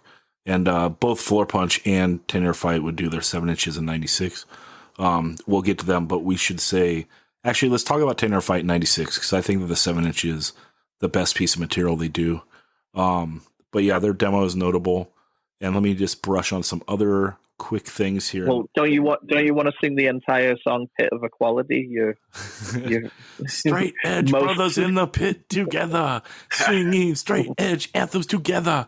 We're all friends. If you're not high, no one will go home with a black eye. I know it still, dude. With a black fucking eye. Fucking eye. Yeah. Okay. So 95 Floor Punch demo. 95 Cornerstone Beating the Masses CDEP Lost and Found. The 10 Year Fight demo. Ignite Call on My Brothers LP has gotten much love on this pod. 97A, their first 7 inch. The Terror on WFMU 7 inch, which I believe is Teamwork Records #1, but I don't have it in front of me. Main Strike. I say the big three of the Crucial Response stuff, and I could be totally wrong. They were just my three favorite at the time. Talking Eyeball, Main Strike, and Sportswear. Main Strikes First, 95, Time Still Here 7-inch, Crucial Response. The Rectify 7-inch, How We Feel 7-inch on Crucial Response. And shout out to Larry again with the self-titled 7-inch by Envy on New Direction Records. And then I also mentioned Shutdown has 2 releases this year, Turning the Tide CDEP, Striving for Togetherness Records, and then also the split 7-inch with Indecision on Keeping It Real, Back to Basics. And I revisited this split because I've had it forever, and dude, it fucking rips. Like, the Shutdown side, it doesn't sound like I remember them sounding at all, because it's actually like kind of more metallic, but it hits some hard breakdowns. I actually like this a lot. I don't think it ties into Youth Crew that much at all. I just remember them kind of maybe having, aesthetically. yeah, like I remember them having that feel when they came out to the West Coast, like, oh, this is one of those bands. But the thing that made them stand apart like that is that they were on Victory, and they were the straightforward sounding hardcore band on Victory, along with Warzone. While the rest of Victory was very metal tinged, so Shutdown almost de facto became a Youth Crew band because of that. Right. But, do you know what I mean? Yeah, but we might want to, like, for the sake of this exercise, maybe toss them more so in with, like, Ensign and more drawing, like, a direct, like, draw from Sick of It All more so than Youth of Today. Agreed. They were much more NYHC than they were straight up, like, the Youth Crew. Right. Is there anything else? And they were from Brooklyn. More New York than Connecticut. Well, they were from Brooklyn, weren't they? Shutdown. They're actually from New York. I mean, a lot of New York hardcore bands aren't really from New York, but I think they were. And I remember I saw them play a show. I forget where it was, somewhere in Southern California. And I said, "Hey, you're from Brooklyn? My dad's from Brooklyn." And the dude hugged me.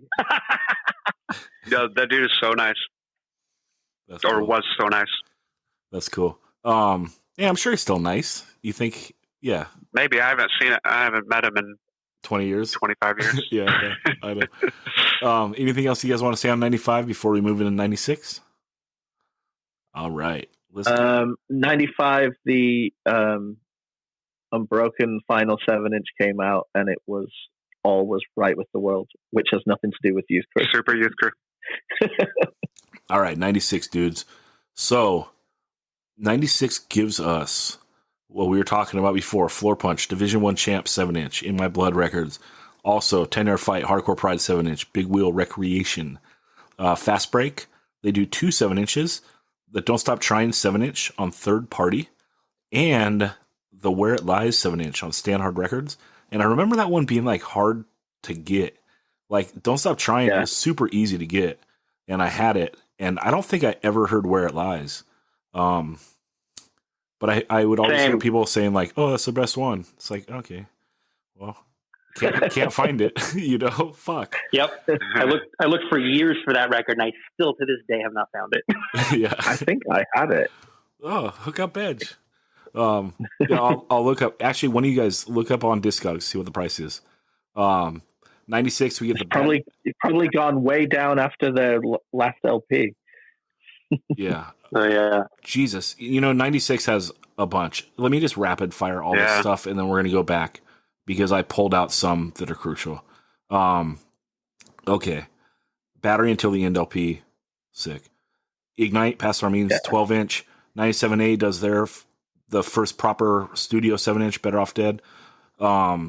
Teamwork, Hands Tied does their self-titled. Rain on the Parade, they do their demo, and they do the Body Bag 7-inch. Rectify, By Your Side 7-inch, Crucial Response Records. Follow Through, Not This Time 7-inch, Stand Hard Records. Shutdown, Signs of Change 7-inch, Lost and Found. And the X Decide X 7-inch, Positive Face Records. Purpose, first 7-inch, the self-titled on Reaction Records. Ensign, self-titled 7-inch, Indecision. Uprise, Silent No Longer 7-inch on Orphaned Records. Redemption 87 LP. I have no idea why I have it listed on Commitment. That shit was on New Age. Half Mast, Deny Their Vision 7-inch, Ambassador. the Rad 7-inch, the Bedge fucking nitpicked me for fucking 3 days to put on here. getting ready to break the ice demo on Squirrel Zine tapes. Common Ground self-titled 7-inch Ignition and Common Ground High School Talent Show 7-inch also on Ignition. All right, back to what I plucked out. Slow year. Yeah, this shit is exploding now, right?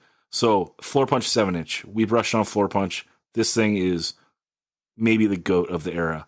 But let's talk about 10-Yard Fight. The demo fucking rips, but Hardcore Pride 7-inch, I think is the best thing they did.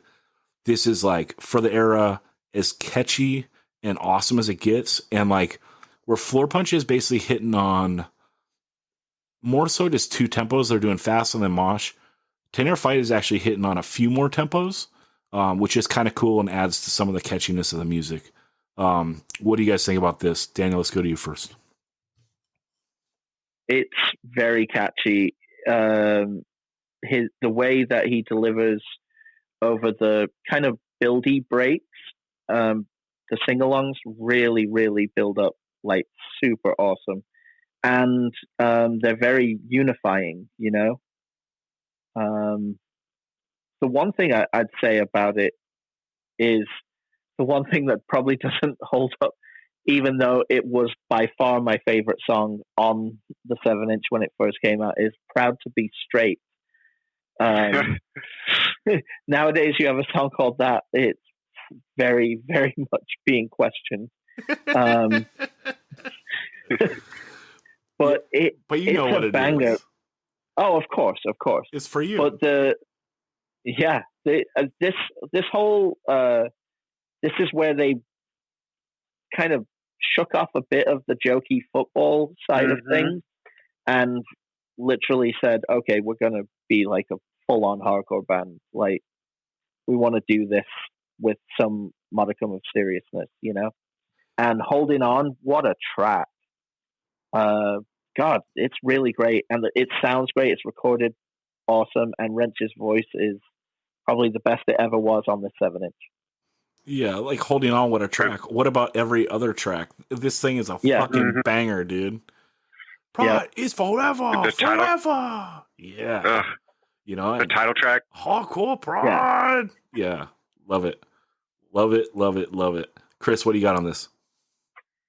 Dan said everything already, but I think and this is another one where the aesthetic was real cool. Like, the layout is nothing special. Like, this wasn't an art school graduate who put this together, but it looks so freaking cool. Like, you know, just the live shots with like the 3 different shades. Super simple, but you look at it and you know what it is, and you know that if you like the style, you're gonna grab the 7-inch. Yeah. And the music actually, unlike a lot of stuff that you buy that you kind of force yourself to like because it fits into that style, like the music actually stands up, and the songs are killer. Also, it's another genius production by Brian McTernan. True. Salad Day Studios. Yeah. The guy knows how to record hardcore. The back cover looks epic. Like, it looks straight out of 1988. You know, with like In the Crowd, the bass player. So the Fast Break Where It Lies 7-inch is actually, there's not a single copy on Discogs. So that's pretty wild. Yeah, and you know who Stand Hard Records was? That was the singer of Right Brigade. Yeah, the Right Brigade singer. And bass player of AN. That's true. And Follow Through. And Ryan Murphy drums on the 10-Yard Fight. Yeah, Seattle baby. Yeah. Did a Brotherhood cover on the CD. Sick. Oh, yeah, I had no idea that's that's Murph playing drums on the 10-Yard Fight 7-inch. I had no idea. Yep. Yeah, I don't know if he actually played on any of the recordings. I want to say Ryan listens to this podcast, so he'll probably text me when I get this wrong. But he's listed as the player, and he's photoed in the insert. Well, I want to say like the original drummer Ben, like house arrest for like doing some graffiti stuff, and like wasn't able to tour, so that's why Ryan was touring with them and playing with them. Right. He better wanted to talk about 10-Yard. He had a tag, "We're not in this alone." Right. Okay, Bedge, The talk 10-yard fight. And so like Floor Punch and 10-yard fight, they started around the same time. I guess Floor Punch a tiny bit earlier, but both in 95, and they were unaware of each other when they both formed. And then they became like, buddies and played a lot of shows together. But like these two bands are the reason you see this explosion in 96, 97, 98, 99 of all this style of music. Like these are really like, these are the kind of flag bearers of this style. And here's another great Anthony Papalardo quote where he's talking about the idea behind starting 10-yard fight. And he goes, this is not revisionist, but I completely remember us saying we wanted 10-yard fight to be like the over-the-top gag band, Crucial Youth, but serious. We were all straight edge, but we wanted this thing to be over the top so that people would pay attention and most importantly, have fun. So originally the idea was to have Wrench come out in a full football uniform with eye black and like maybe even one of those like microphones that's like the Britney Spears microphone that straps to your face so you can run around. I don't know if they did that. He definitely did the eye black and the jersey, the Boston University jersey back in the day. But did he wear a helmet on stage? I don't know if they ever took it that far. But like the funny thing is that the demo they're using all these football metaphors, and then by the 7-inch they're not really anymore so much. Yeah. And you have Floor Punch. Some of those guys, or at least one of them, actually played football in high school or college, and I don't think anyone in a 10-yard fight was ever a football player. So I don't even think they were football fans. Like, really? I want to say I heard it. Maybe it was on Turned Out a Punk where one of the dudes from 10-yard fight was interviewed, and he was like, "We didn't even really like football. We just thought it was kind of a funny gag." Then as we started playing these songs, like, started to talk to football, and we kind of had to like become football fans, and we became football fans eventually. Like, I want to say that's kind of how he put it on that podcast. Do you know what, though? Having had dalliances with many different people from the Boston hardcore scene, like, I don't think anyone who comes from that area is not sports aware and a fan. Do you know what I mean? Like, they may not think they're not football fans compared to their wild uncle who tailgates at 2 a.m. outside Gillette Stadium, but that's Red Sox tattoos. Yeah. No, that's a good point. And they talk about the Cowboys in that song. Back in '82, when the Cowboys were strong. Yeah. Play flag football all day long. I was listening to 10-yard fight while doing the dishes tonight. And I'm like, I remember so many of these words. It's just crazy. Like, I was singing along like full like portions of the song. Well, I think that's the way that they're written are just so catchy. Okay, let's move totally. And do you guys? Wait, I was gonna say, do you guys have like, you know how like punk rock is like, there's this sort of trope within punk where it's all jocks suck, fuck jocks. I got picked on in high school by jocks. Like, did you three have that experience in high school? No. No. I came from England, and when I started, I did a senior year of high school in America, and when I did that year, everyone who was a jock was a fucking idiot, and everyone who was into music was way cooler. So, and skating, was way cooler. So, yeah, I said jock suck, but I've never stopped loving real football. All through that, like, I would go to the Shakespeare pub on a Saturday morning at 6 a.m. so I could watch English football. Punk never stopped me loving what, is called soccer here, but I've never thought I completely adhere to the 7 seconds I hate sports, but I know lots of people who have. Yeah, a lot of the California scene doesn't like sports. Shout out to Adam Madball Heckman Oxnard High School football rules. Okay, that's 10-yard fight. There you go. Let's move on to Fast Break. You guys have anything on these? On the Don't Stop Trying 7-inch? I got this back when I was way in all this stuff. I never got into this band, really. They're just one that missed me. But a lot of people liked them, and they came to California once, I believe. Or once. Yeah. I don't know if they ever played came out for an PCH, LP. I believe. They played Laser Star, dude. Twice, at least twice. Yeah. They came to California twice. Okay, because they came out with 10-yard fight, and played Laser Star. They shared members at one point, I believe. Yes. So I saw Luke. him. I think Neil. I saw him at the Pickle Patch, and I saw him at Laser Star. So yeah, They were the pretty boys, kind of compared. And it was always a bit weaker than, but I did like the LP at the time. But I think I was just fiending for so much of this sound at the time. It doesn't hold up compared. And then what they go on to do is just a disgrace. okay. So you do I like think my girlfriend. you like the Cars LP? Is that what it is? Yeah, Fast Break, Fast Cars, Fast Women. Okay. I liked it at the time. I haven't revisited it that much. I still have it. It's really good. It holds up. To me, it holds up. To me, it's like the closest this whole scene came to a Gorilla Biscuits. Yeah. Okay. I can see that. Chris, I think it's really well written. Like the singer is a guitar player from Right Brigade, right? Mm-hmm. What's his name? I don't remember his name, but and I'm sure he wrote most. Pat. I think it's Pat. Yeah, it sounds right. I think he wrote most of this stuff and wrote, most of the Right Brigade music. So he's a good songwriter. Like this song or this that Fast Cars, Fast Women record, it's good. It's well written. It has like really cool like little breaks and stuff. I just never could super vibe on his voice. Yeah. A little too save the day pop punky. Just a little bit.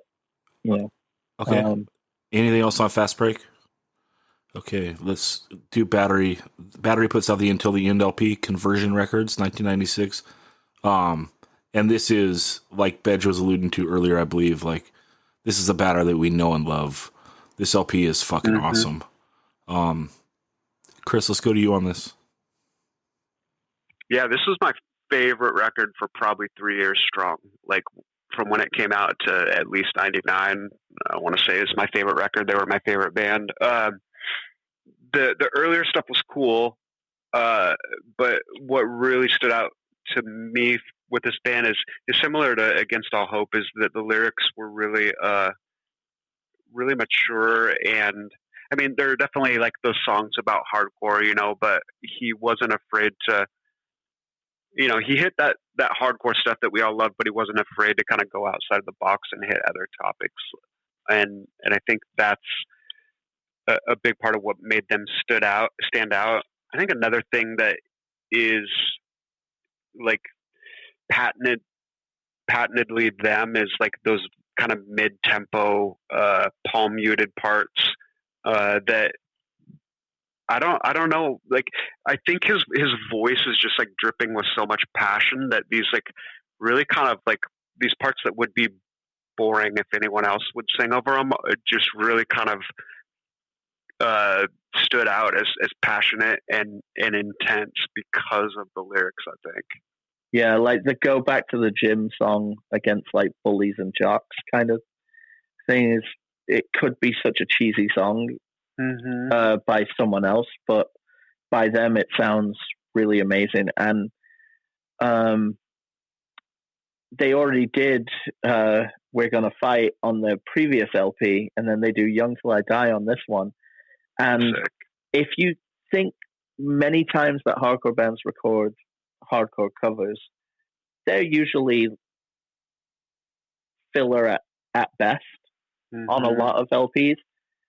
There's like the way they rework the 7 Seconds song to not be copying it identically and doing their own version is so good and so memorable. Like their Young Till I Die is super crucial.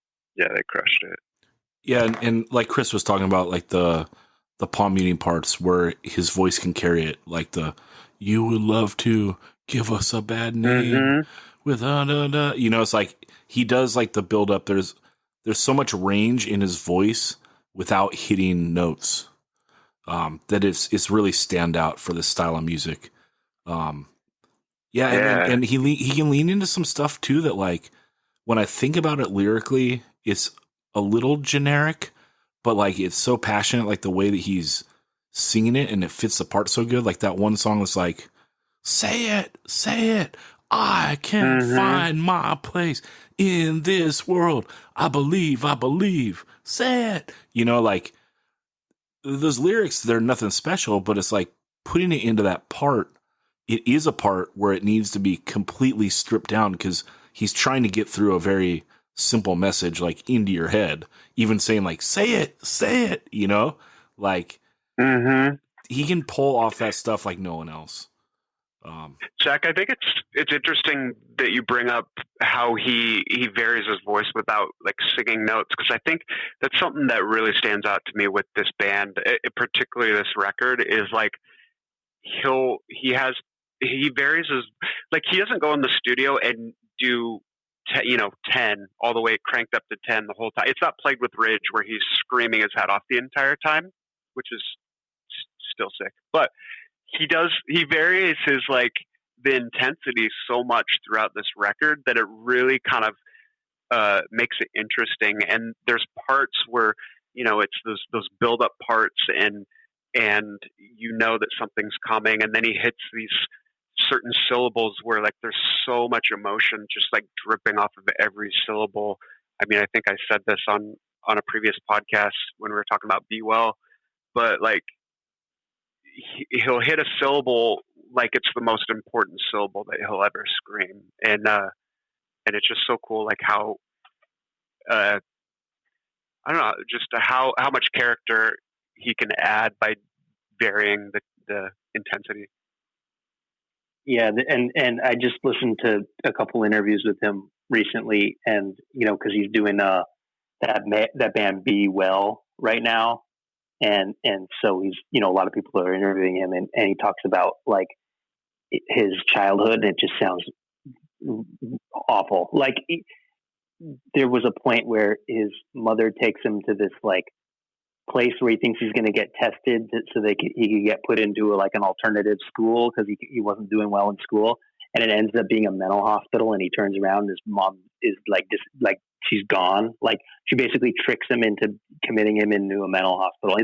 He's like 13 years old at this point, or maybe 14, and it's just like it seems like hardcore. How people say like hardcore saved my life, which is such a cliche thing to say, but I think in Brian's case, it's true. Like hardcore was like his savior. And so when he's singing something and it sounds like the most important thing in his life, it probably is. And I remember seeing them in 97 and 98, especially in 97, just like, damn, this is the shit. This is as good as hardcore gets.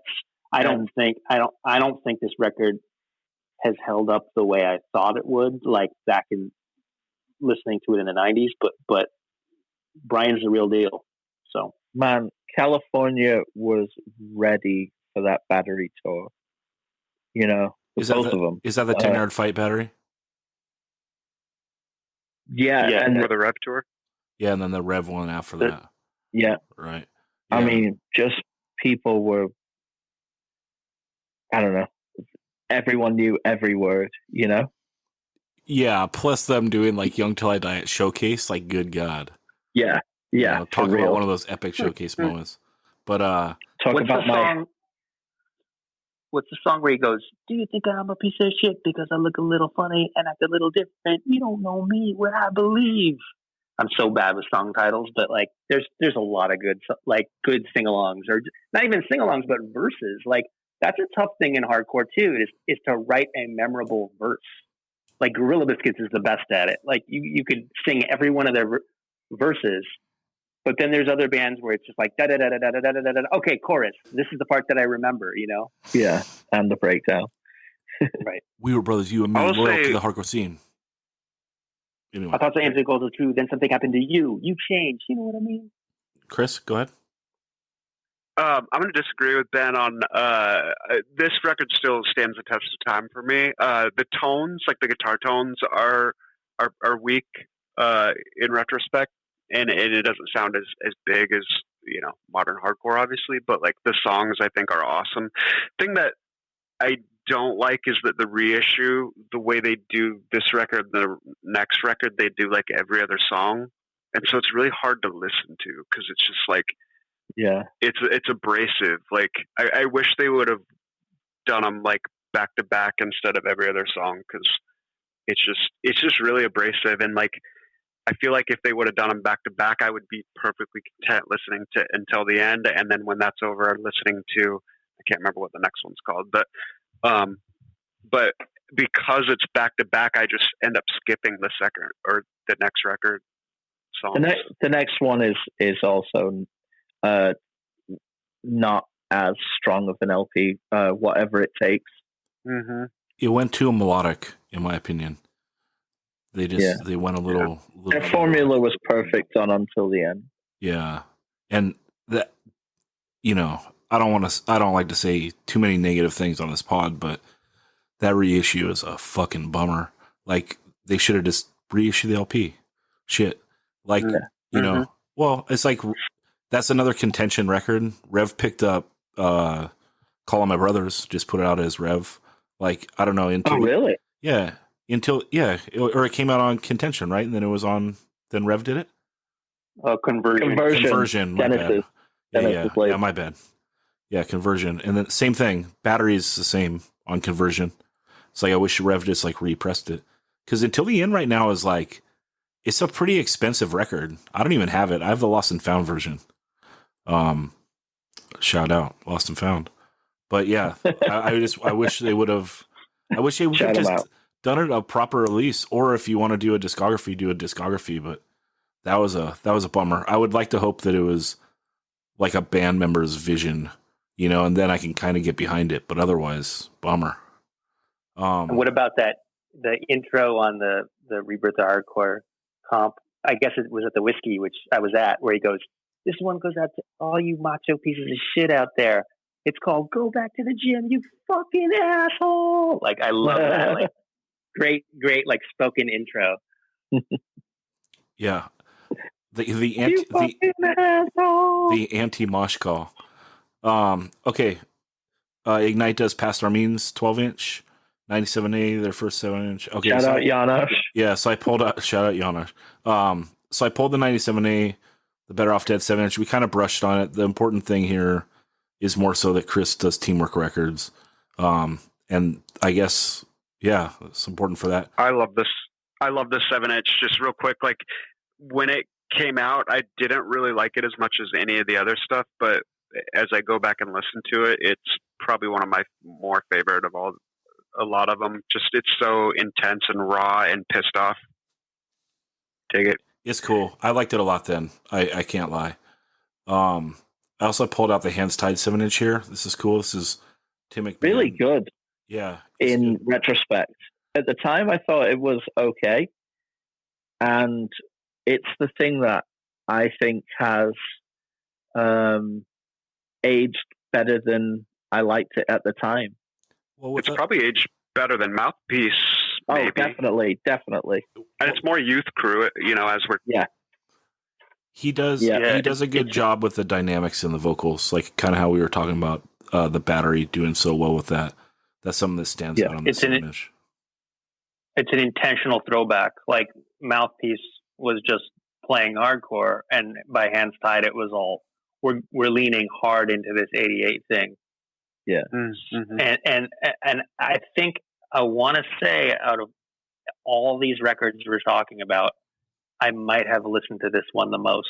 Now that I'm thinking, no, Mouthpiece and Hands Tied, but I listened to the shit out of this Hands Tied EP. I think the CD had extra tracks on it, maybe 2 extra tracks on it. This is also notable because it's Equal Visions. They're doing their first record of this style, and they would be notable for some other bands because they do Floor Punch, 10-Yard Fight, etc. Mhm. Yeah, Bane. So, okay. So, Hands Tied, that's that. And, one of my favorite, and this holds up. And, fun fact that I think everyone on the pod knows, but Todd Jones's nickname used to be Body Bag because he loved his 7-inch so much, you know? And you did too. We all did. Like, this fucking 7-inch is great. Yeah. It is so catchy and good. And it's like, Ronnie Little does such a good job of writing lyrics with like the tongue firmly planted in the cheek, But also kind of meaning it. Well, in the same way that like, how you refer to Floor Punch as being mean, and I don't pick that up as much, but it's kind of the same sentiment as this. It's like, yeah, we're saying some shit, like. This is snarky. This is more snarky. This is than snarkier. It is mean. This is snarkier. Yeah. But they're both. Yeah, they both have a little bit of like that edge. Yeah, it's like the musical embodiment of his zine. Yeah, fucking exactly. fanzine. Yeah. Whereas like Lance's embodiment is Faded Grey, from Help fanzine. Like this is the embodiment of his. But yeah, hey, remember I sent you guys that Rancor live show today on YouTube. I don't know if you watched it, but there's a funny thing like Ronnie Little's up front, like with his shirt off because it's obviously a hot ass like Legionnaire show, and the singer of Rancor goes, "Hey, shout out to Ronnie Little for coming to the show in a fur coat," and it's just because he's got a super hairy chest, and it's such a burn. It's great. And then they start blasting him for maybe you can get some of that transplanted onto the top of your head. Some good burns. But yeah, the statement of, send it back to the long hairs in a body bag. Could there be a more blatant, like, I am sick of metal being in hardcore line than that line? No, and especially not like it is a build-up part too, right? So it's like a gang vocal, like pylon part. Send it back to the long hairs in a body bag. So good. Yeah. The other thing they do is they hit on multiple tempos too, because like they have some songs that are like the scissor beat. They have songs that are a straight double time fast beat.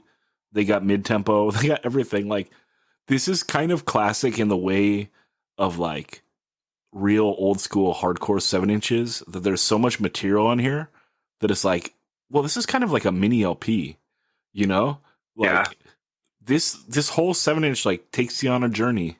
I think there's like 9 songs there. I'm going to count them. Yeah. It's like 9. Yeah. That's a lot of fucking songs like on a 7-inch. Yeah.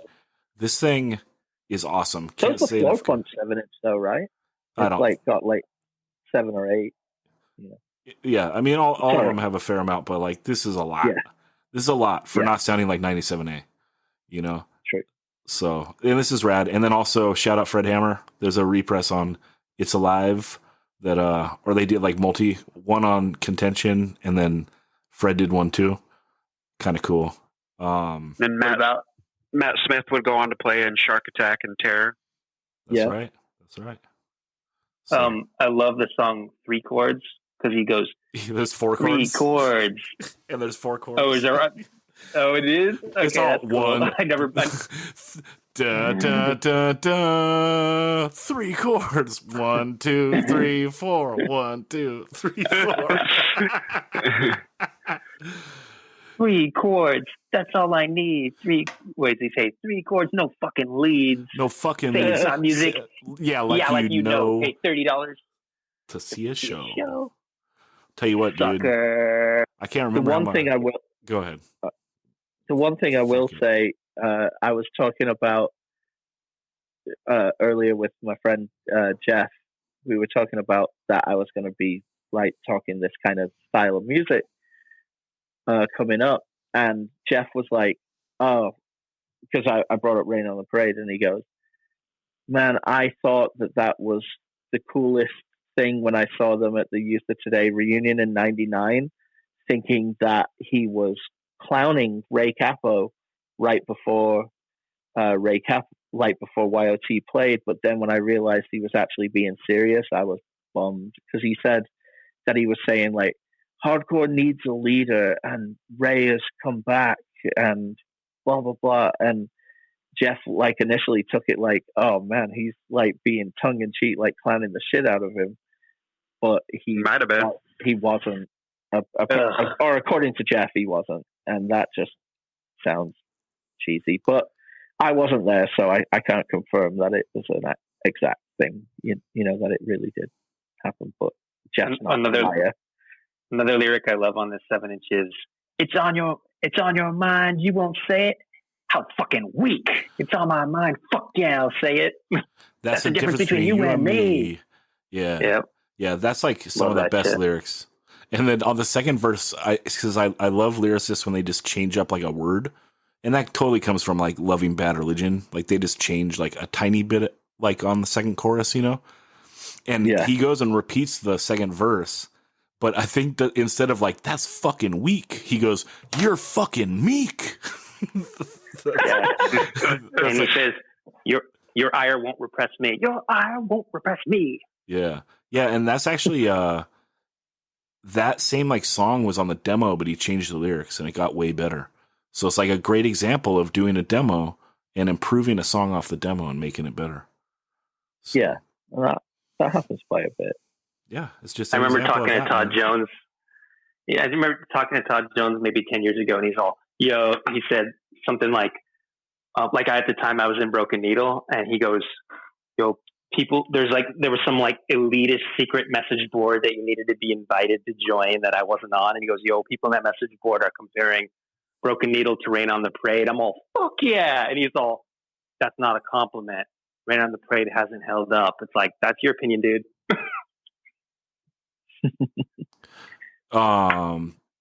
Let's go on to 97, huh? So A. 97A in 97. No, in 97 we got the Floor Punch Twin Killing LP, and all this is like, take note, battery re-release. They just put the demo and the 7-inch on an LP in their entirety, and it fucking rules. And you love it. Yeah. and you love it. It rules. You know, like this is one of the greatest things ever. 10-year fight, fast break do split 7-inch on big wheel / contention. The 10-year fight LP back on track. But the first thing I want to pull on EVR. Yep, on EVR. But I want to highlight two comps from 97. And that's the Growing Stronger 7-inch and then also the Time Is Now 7-inch. And I think that both these 7-inches are super crucial for the year, and they showcase a lot of these bands. Dana, we can go to you first to speak on these. What I would say about the Growing Stronger is that is the major flagpole out of everything. That is the kind of the flag in the ground of this is a specific movement or a scene that has developed around wanting to be like this. Everything on there is speaking to it. Even the Ensign song is very crew on that. And I just, when I got that 7-inch, like right when it came out, I was like, I don't think I listened to anything else on my turntable for maybe like 3 to 4 weeks. I just flipped it from A to B to A to B, like over and over and over again. Hey, you know what? There's a typo. There's a typo on Discogs. It calls Rain on the Parade song Class of 98. Oops. But yeah, this is super crucial. And it's pretty interesting too, because other than 97A, I don't think that this is any of these bands' best songs. But there is just something about this comp. Ooh. What do you think is the best? The Atari song? I was going to say, I was kind of going to go the other way. Let me finish. I'll let you finish what you're going to say. Well, I just think that, I think that 97A song might be their best song. But everything else, I don't think that this is the band's best songs. But there's just something about this comp. I don't know. It's hard to, compliment the sequencing because it's only 3 songs on each side. But just, you listen to it and you do, like Daniel said, like you just want to listen to it over and over and over and over and over. Like there's just something so perfect about it. I think it might be the best Ensign song. I love it. Yeah. I think so. What I was going to say, I was going to go kind of the exact opposite way. Like, I think a lot of times bands put kind of throwaway tracks on a comp. This 7-inch, I think at least for the band's best songs. So I think the Atari, that's my favorite Atari song by far. Like it's super good. It's super generic, but it's awesome. I mean, it's a song about friendship. You know, really went outside the box on that one, but they crushed it. Like it's cool. The Ensign song I think is their best song. It's not the best, most well written song like some of the later stuff that they would do. That was a little bit more Strife influence. I thought was much better, like musically. But this is my favorite song by them. Push Too Far. That song is like the rest of the songs on their 7-inch. None of them even like hold a candle to that song, in my opinion. I'll give you that. That Chris. song is just I'll give you that. Such a banger. But the 7-inch isn't good. Like that's the only band on this comp that doesn't have like a good release. But it's Baby Blue. It's a beautiful looking release, but that 7-inch is not good. Sorry for cutting in. Go on, Chris. No, I think those are the three main ones, and then maybe 97A. But although my favorite is Asphyxiate, which I can't say right now because I'm choking from all the smoke coming up from California. You're asphyxiating. Yeah. Also, so let me just read the lineup on that for the people that don't know, or you can go on Discogs. But yeah, where you are. Okay, I'm gonna read the Time Is Now comp for you instead. This one is super crucial because it's the same year and it's like mostly the same bands kind of. I guess the one knock on this would be the like Growing Stronger, the songs were exclusive, I believe. Did the Instant song come out somewhere else eventually? Maybe not. What's it called? Song? I don't have it in front of me. But I think it was re-recorded for another Ensign record. Okay, but I think all the other songs. I think all the other songs are exclusive to Growing Stronger. The Time Is Now has Floor Punch, Hands Tied, Rain on the Parade, Tanner Fight, and Rancor. But for sure, the Floor Punch and the Rain on the Parade songs are on their 7-inches, I believe. For sure, I believe. Do you guys? When you got the Growing Stronger comp, did you notice that the red ink of the lettering is off center? Like it doesn't match. It doesn't fit inside the box of the outline of each letter, like where it says Growing Stronger. Have you noticed that? I don't give a fuck. All right, let's move on. Atari. We talked about them a little bit. And does anyone want to say anything else on Atari? I really like the 7-inch. I really don't like the Skate Tough 7-inch. I don't know which came first, but what? Yeah. Really? Yep. Skate Tough is a demo, I think. So the demo was recorded first, but this came after. Yeah. Well, it makes sense. I have a sick Atari T-shirt that still fits. Okay, is that all on Atari? There were like three bands that were kind of all from Eastern Pennsylvania that I loved, and none of them came to the West Coast. It was Atari, Rancor, and Rain on the Parade. Those are like the three bands of all the bands we're talking about that I never got to see that I would have liked to have seen. I never saw Atari, but I really loved the We'll Be Fighting 7-inch. Face It, Where Were You? Those songs are so good. Where were you when none of this was cool? Yeah. Anywhere but here. So good. So good. Yeah, love it. That's the Atari 7-inch, and we can talk about. Go ahead. Well, I was gonna just say something like around this time because, we were lovingly describing Atari as octave core, like going wild with octaves. But around this time, or this year, Bane puts out 2 7-inches that at the time, obviously Bane has not really become that like youth crewy thing, but at the time that those 7-inches were hitting California, they were kind of lumped in with this scene. especially sharing members with Converge. yeah, and just being of the same ilk of 10-Yard Fight, and in my eyes. So it's interesting that Bane comes out this time, and we didn't really put them on the list, but I just want to, nod to the 2 7. There's the Forked Tongue 7-inch, and then there's the Free to Think, Free to Be, which has Superhero, which may be up there in the top 10 hardcore songs ever written. Yeah, but that's not even close to Youth Crew stuff. Let's not talk about Bane. The song Count Me Out might come close-ish, but they're more like Burn. Yes, definitely. Right. I mean, if we're not talking Oakland Powerhouse on here, then Bane's not making it either. Both. Yeah, true. I'm just saying at the time that these bands were all hitting and we were celebrating this kind of Youth Crew revival, Bane were lumped into this. Just on a zeitgeist level. I'm not saying like they sound like this, but I'm saying for a historical nod to it. Well, that just opens up. It just opens up. Those. It opens up the whole other can of worms, though, because that's like we're liking anything that has fast parts and isn't metal. So then, like, we're opening up, to a bunch of other stuff. That's all. I mean, I was driving 4 hours to see Built to Last like play and leave. That's how bad I wanted real hardcore. So leave him before Palpatine. Yeah. Well, I see how it is. Is Palpatine headlining over Built to Last? Probably not.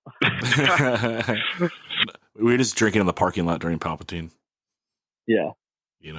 It's a long drive home if you don't have a few beers in you. You weren't ready. You weren't ready for it.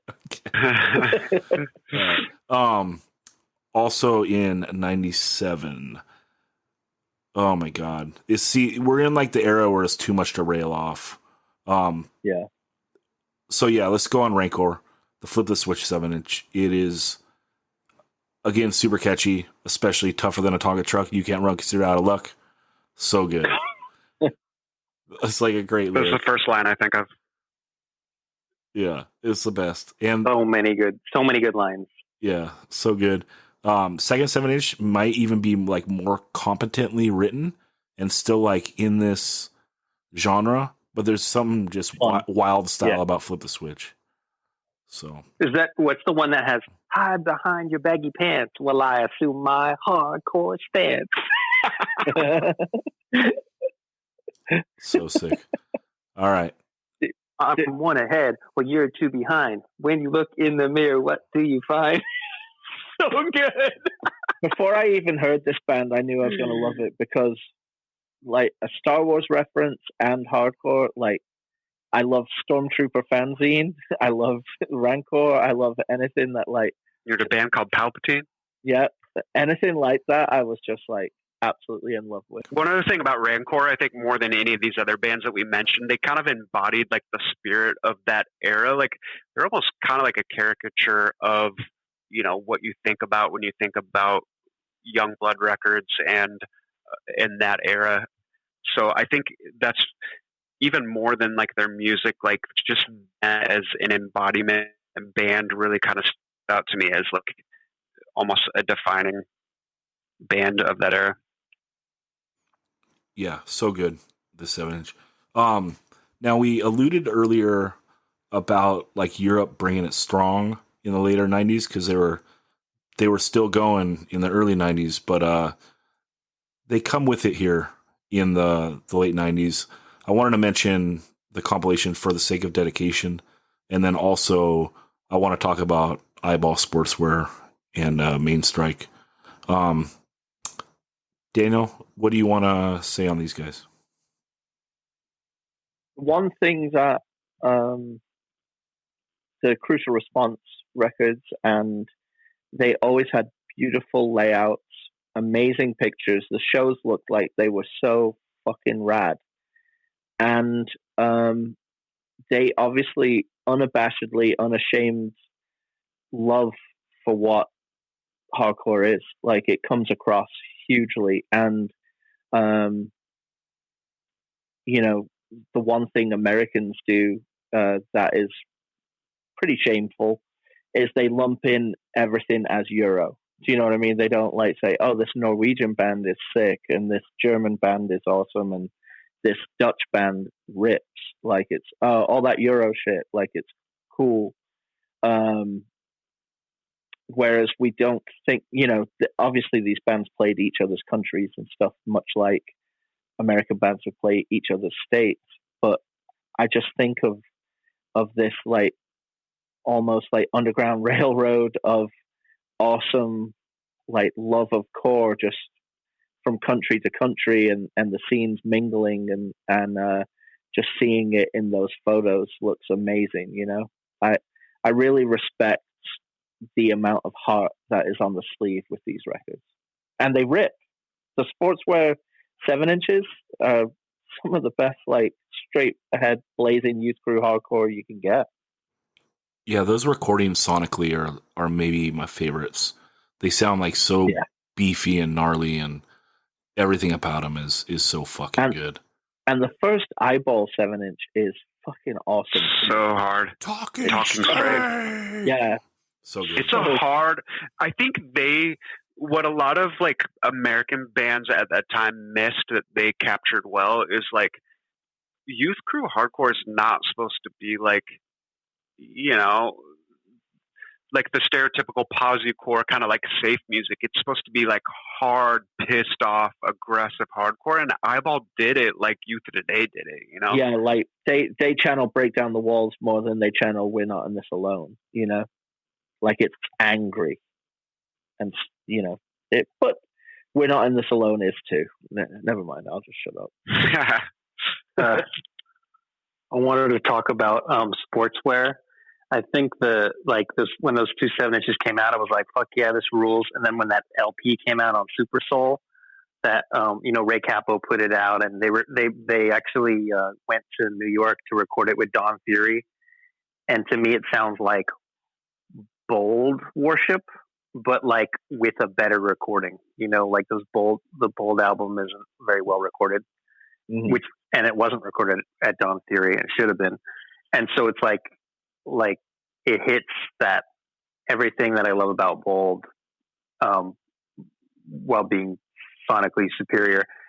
And there's just so many good songs on that Sportswear LP. And I think they had the misfortune. I wouldn't even say misfortune because they chose to name themselves knowing what they were getting themselves into. But like people think of them as a joke because they're called Sportswear.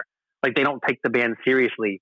Like, there's a band called Sportswear. Are you fucking kidding me? And it's just like, well, that's a shame because they're a really good band. I don't know what to say, And I mean, it's like some other band named themselves after a sportswear brand too. Shameful. Oh God, I can't remember their name now. New Balance. Yes. Oh yeah. Yeah. Clear Conscience. Change the name to New Balance. And then the other band on Crucial Response from this era that I really like is Tiebreak, who are also from Norway. See, I'm not saying Euro, Norwegian straight edge. And Tiebreak only put out one 7-inch in 90, I don't know, I would guess 98 on Crucial Response. Well, yeah, it's called Stand Hard 98. And they have this one song with the lyric, sooner or later the kids will fuck your ass. And they have another song with the lyric, I'll laugh you in the fucking face. I'll laugh you in the fucking face. But it's really good. I'm making it sound like it's a fucking joke and they're called Tiebreak or another sports reference. But like, it's fucking good. Just listen to it. Whatever. It'll take you like 7 minutes to get through the whole record. Anyway, those are my two Crucial Response picks. I gotta say that I love No Passing Phase. The first Main Strike LP, I can leave it, but the second one, I fucking love it. So for me, it's the two Sportswear 7-inches.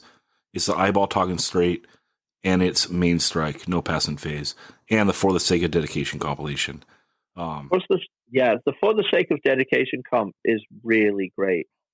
Yeah, and they pull in. It looks cool too. It looks cool. They pull in some American bands as well. So they highlight like Plagued with Rage, and they have Over the Line that we didn't talk about on this episode, but has a very standout demo for the era. The Over the Line demo is awesome. and it got re-released on 7-inch as well.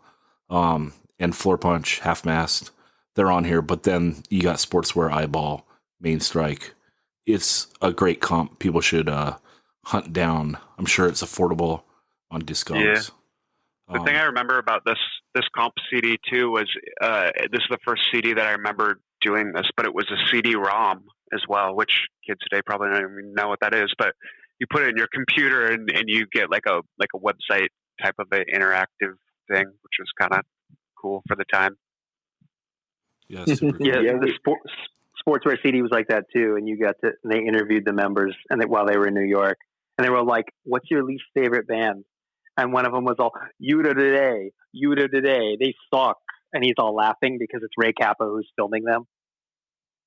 But most of them were like, Refused. I hate fucking Refused. There must have been so much backlash against Refused at the time because they were such a big, huge band. But yeah, CD-ROMs. Shout out to CD-ROMs. Such a dead art. Chris, what is your It's not favorite? very Posi to ask you what your least favorite band is. Yeah, I know. Chris, what's your favorite stuff here of the Daniel, you can shame me again, but of the late 90s Euro hardcore? I'm not shaming you. Chris, do you have standouts here? Yeah, sorry, I was on mute. Eyeball 7-inch is probably my favorite, European hardcore record maybe ever. Like, it's so good. The LP I didn't like as much, but this 7-inch is just 4 tracks of rage. Talking Straight is a sick song. It is. We've also talked before about how, like, when people do the sincere talking and, like, the bands that pull it off well, and that song has, like, some of the best sincere talking. Like I know there's not much left of those days, man. So good. So good. Actually, I was saying Talking Straight, but the song I like is Set in Stone. Sorry. Setting Stone. Such a hard song. So good. Also of this era, you guys wanted to brush on better than 1,000, and then also we can say is like maybe the last time where being like an ex-member was like a super big deal, right? Like this is Ray Kappa doing like a straightforward hardcore band again, and like that was all you needed to be popular. Like I don't know if you did it, if someone did that today, like I don't think ex-members carry as much weight now as they did at that time. Ben, did you want? Oh, Chris, you want to talk on that? I just said certainly not. I think one thing that's interesting, this is my opinion, may not be reflective of yours, but like those last few Shelter records before this, all of them had like 2 to 4 hardcore songs, and I always thought those songs were awesome. Like maybe more like Uniform Choice inspired. And so when Better Than 1,000 came out, there was a lot of excitement that there was going to be a band now where he could do that style and continue it. But it came out, and I was just thought like the hardcore Shelter songs were way better than Better Than 1,000. And this was Ken Olden from Battery. You were like thinking it was going to be awesome, and it was just like because he doesn't have Brian with those lyrics over top, or that style just didn't work for Ray's style. Maybe I don't know. And what band had Jeff Newman done before? Was it In My Eyes, or was it? It was In My Eyes after this. He joined In My Eyes as a 5-piece for the second album, maybe, or definitely the last tour. Okay, that makes sense. I just remember the Better Than 1,000 show at the Showcase, and it being packed to the gills. And I remember Ray just doing yoga stretching during their intro, and I was just like, "Fuck you!" Like so loud from the second level at Showcase. I was like, "Fuck this guy coming back," and everyone sucking his dick. I was so not having it. So I didn't listen to this record for maybe 10 plus years. The whole like Super Soul and all of that stuff, the celebration of these sellouts, I was so mad for so many years that I never gave any of this a chance, and just hated on it in principle. And when I've checked out the Better Than 1,000 records since, I've just been like, oh, this is boring. Yeah, There's so much better stuff. I loved it when it came out. The actually both albums I loved when they came out, and they're just not good. Like they haven't. I wouldn't even say they haven't stood the test of time. I would just say I was just fucking wrong. Like 23 years ago, I was you were just psyched that the guy from Youth of Today is back. Yeah, and like it's understandable that they were a big deal out of the gate because what are we even talking about? Youth Crew, Yeah. like what is that? It's bands that sound like Youth of Today. Yeah. Or that whole scene. Like he was the linchpin of that entire. He co-founded Revelation Records, and so it's like, of course, you know, it's going to be a big deal when he comes back with a straight up hardcore band. But like, listen to Better Than 1,000 back to back with Youth of Today. Oh my God, no comparison, not even close. Well, the song even back to back with those Shelter songs. Yeah. Well, I agree. also that song "Live Today" ripped. So like, and I think that might have come out before the LP, like on a comp, and then On a sampler. Right. Okay. So it's on a sampler, and then it's like, it's one of the first songs on the record, and it's like, oh, like that's their one ripper. Like I felt like I got like a bad butt rock record, you know, like, oh, you like a hit song that's on MTV when you're like 9 or 10, you know, and like you go get like the White Lion record, and it's like, oh, that one song on MTV was like the only good song. Like, oh, Live Today, like that song rips, and all this other stuff is really boring. And that was hard, dude, because I loved all this shit when I was like 17. And like for something to not hit, it's like, it must have really not been that great. But I will say, with the listing of members, you know, you expected it to be a crusher. Yeah. Now I do want to shout out. Sure. I do want to shout out for Super Soul though, because the comp that they put out, I think it's 99. I love that compilation. There's so much good shit on there. So everyone should track down the Super Soul comp. But with the giant poster of straight edge stage diving. It's sick. Onto Jeff Pelly's head. Okay. I'd just like to leave a message to the Bhagavat. Okay. If I may. Give me that record over any of those Better Than 1,000 records. Definitely, I like Mantra better as well. All right, go ahead, Zach. What are we on to next? We should touch on In My Eyes. The demo comes out in 97, and let's talk about In My Eyes. Although let's keep in mind that we did talk a fair amount about the second LP 2 weeks ago on the Revelation episode. So check out that pod. Yeah. But Ben, let's go to you first on In My Eyes. Okay, so Anthony Papalardo gets kicked out of 10-Yard Fight because he's not getting along with the members, and they want to make a basketball jersey that says 10-Yard Fight on it, and he's adamantly opposed to that because they're a football themed band, not a basketball themed band. And then he moves up the street and then forms In My Eyes with this guy named Sweet Pete, who I guess was Sweet Pete ever in a band before In My Eyes? I don't think he was. I don't think so.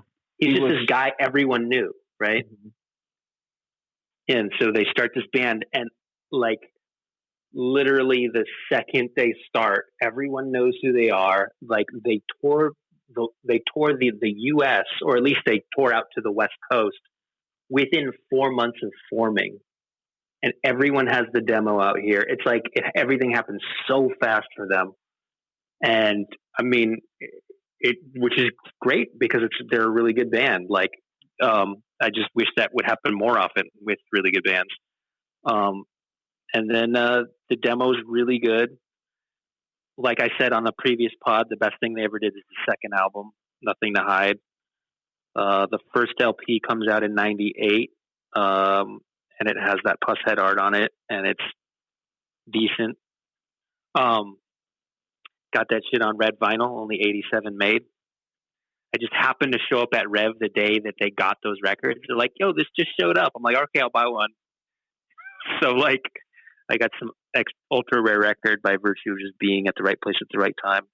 But when they came in the summer of 97, they played Laser Star. I didn't go to that show. I did see them at the showcase. And the thing about them live, though, and tell me if you guys agree with me, Sweet Pete would get winded, and he'd kind of like put the mic in the audience a little too much. Like he wouldn't do enough singing into the mic. Do you get that vibe? I don't know. I was psyched. I was in Yeah, that. I never I noticed. was in for the pit, mic dude. time. Yeah. Okay. All right. I never noticed that, but I noticed he would throw in swear words that weren't in the lyrics. Like he'd be like, "Who's to say you fucking mind won't fucking change? Mr. fucking day." That's cool. And I remember seeing him in Santa Barbara at that bar that with the upstairs, and like there was this kind of shroud thing that was covering the entire audience area, and I was like on top of the audience, and I pulled that thing down, and it covered the entire audience. Like we were all underneath a blanket, not a blanket, but like a thin piece of fabric. That was a fun moment. I feel in my eyes the thing that they did so well is that they brought the live show that surpassed the way they sounded on the demo and the 7 inches and stuff, and the first LP. They created like a really fucking crucial performance that got you psyched, and also they toured and played with bands that they didn't sound like, so they really stood out on the bill. Do you know what I mean? Like they came and played with some more harder metal-y sounding bands in California, and they stood out greatly because of it. Yeah, I think that they were a great live band, and I would say that this is weird to say, and I don't know if I'm going to say it the right way, but there was a level of like, so a lot of this Youth Crew stuff of this era, I think it has a lot of like YOLO vibe to it, and that's what makes it great, but it's also like kind of a niche, right? Like, what do you love about Rancor? It's just that they go for it. But like, I don't know if you put them on a stage with like other like more professional bands, like do they hold up in that environment, or are they better off like in a small room on the floor with like everyone piling on? Where I think that of these bands, like maybe In My Eyes was the most professional, like, and so in a way, like they're maybe the greatest thing about them is they're giving glory to the style by like, they're being somewhat creative with it, but it is very straightforward for like the demo, the LP, the first LP, but they're like very competent players. The live show is like on point. And so they're playing this style, I don't know, with maybe just a level of professionalism. And that probably also comes because they toured more than the other bands. And like, I think it was Daniel that was saying that they're playing with bands of different genres. So like, you do have to hold up. Like if you're playing and like Adamantium's playing next in their hometown, like you got to bring it, right? Like you can't go up and be sloppy.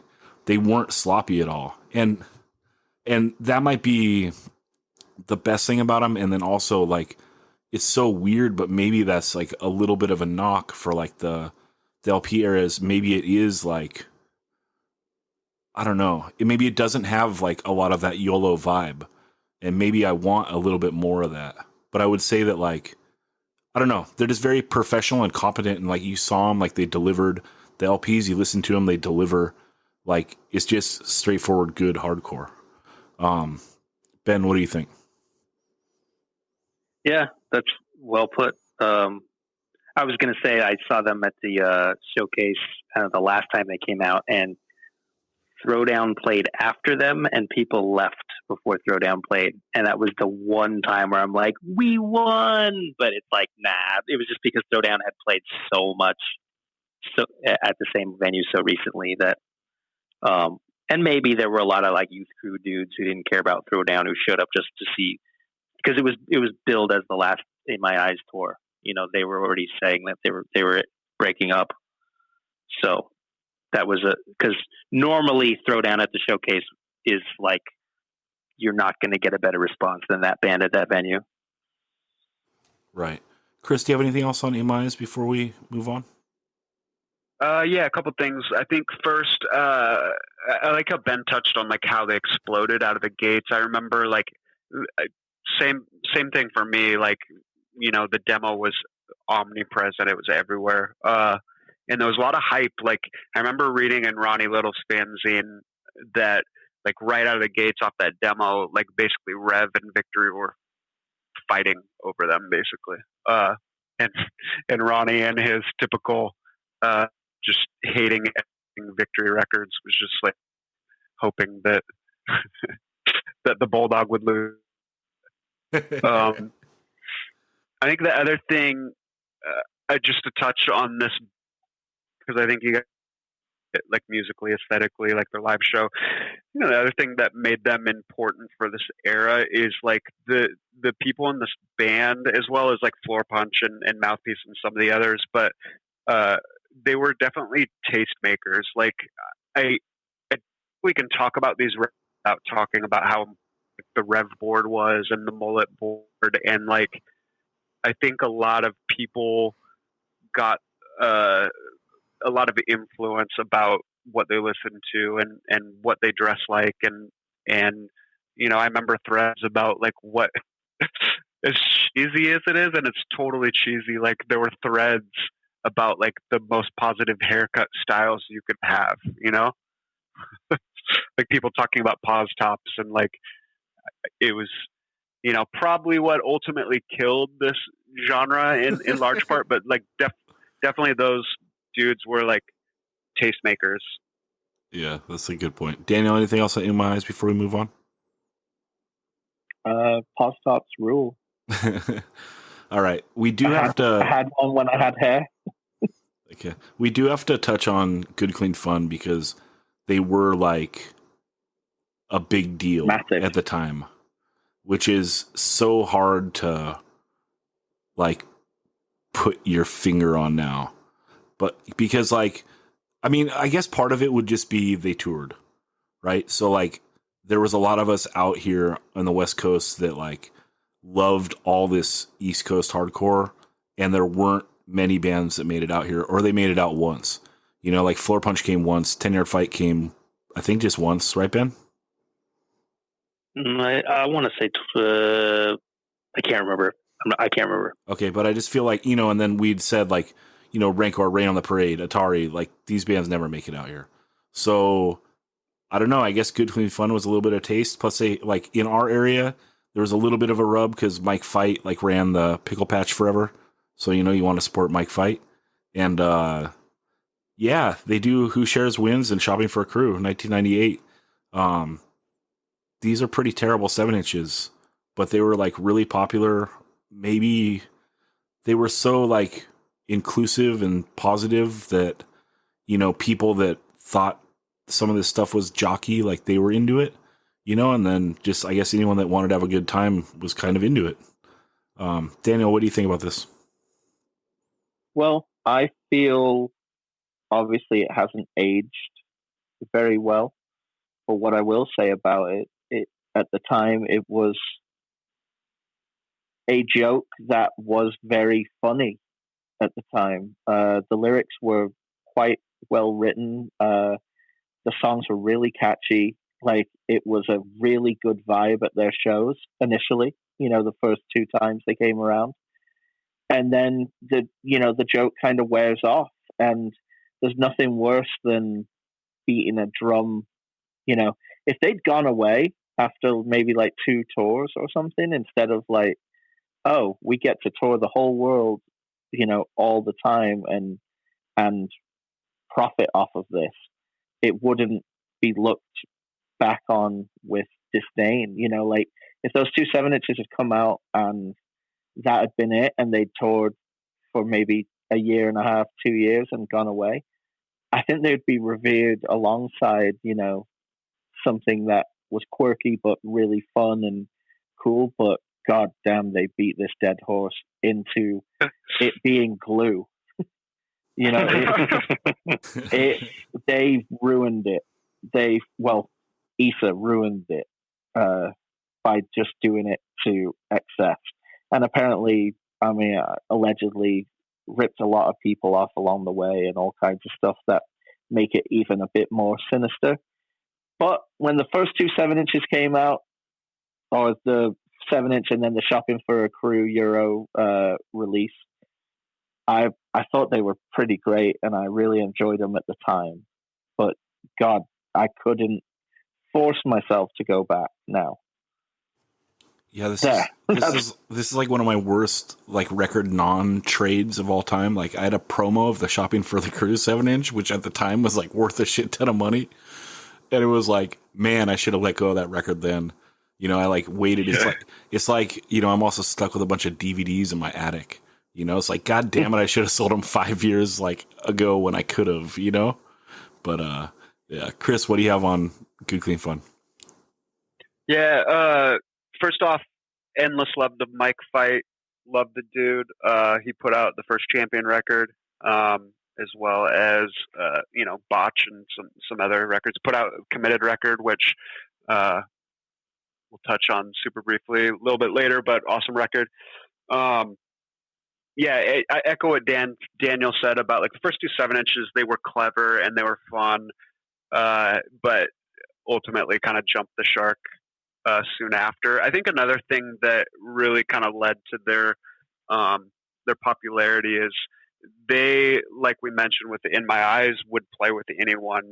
Like you would see them playing with Martyr AD or Throwdown or whoever, and as a result, you would go to their shows and you would see at that era, you would see a kid in a Floor Punch shirt and a kid in a Martyr AD shirt and a kid in a Crew Letter shirt. Like they had a lot of fans, like spanning a lot, because they would go and play with these bands, and it was a fun environment, and people liked to have fun at hardcore, would gravitate to it.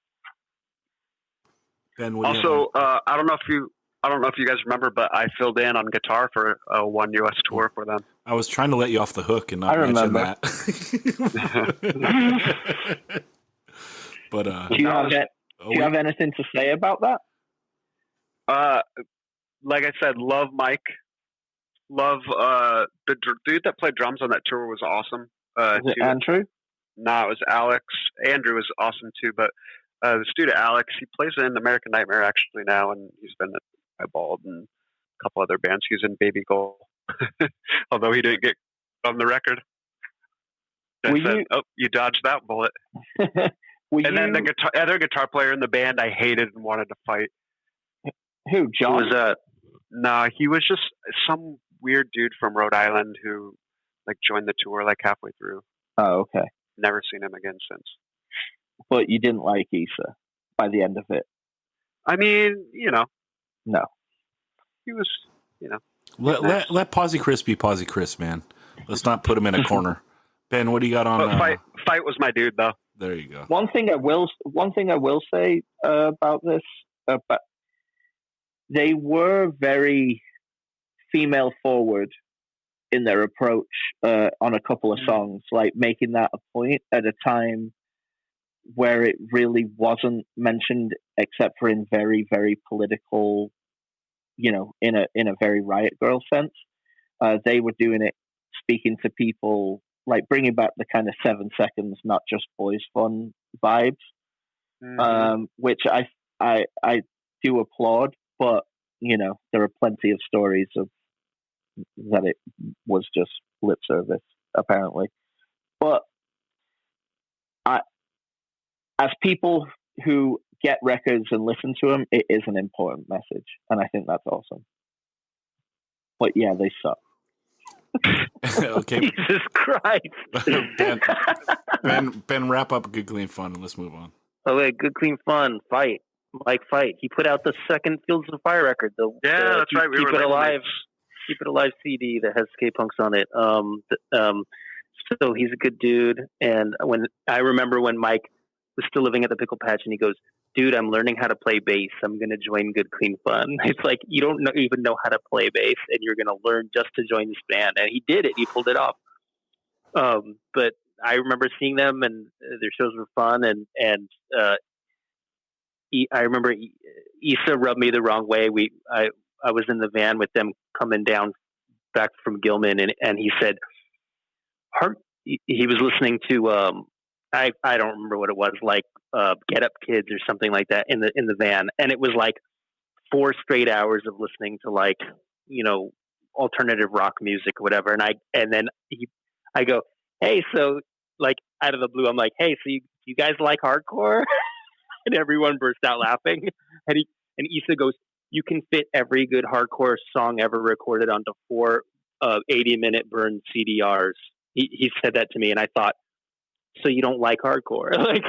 like really, you like so few things from this genre that you can fit them on. You're telling me you can fit them on 4 CDs? Like, what the fuck? Yeah.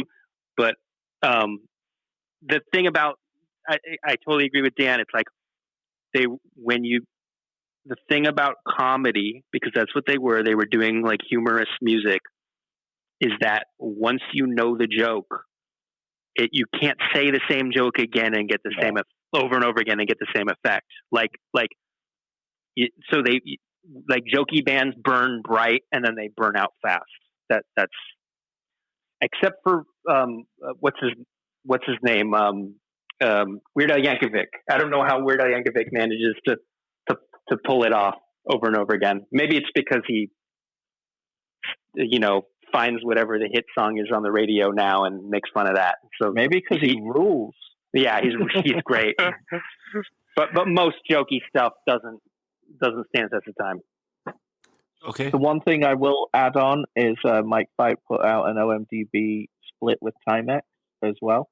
So we're all in the family. That's right. Oh, shit. Not me. What up, Mike Fight? Where are you at? All right. Dude, him and Youngblood both spurning you. Fuck. Oh, well. What can you do? Okay. So let's also mention 1998, The Committed, The Pride We Share 7-inch. This was a standout of the era, I believe. Super, super good 7-inch.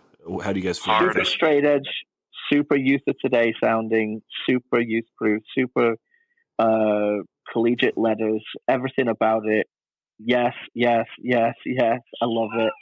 And it's Clevo not sounding like Clevo. But it does have that Clevo hardness. Yeah, because it's probably recorded at Mars.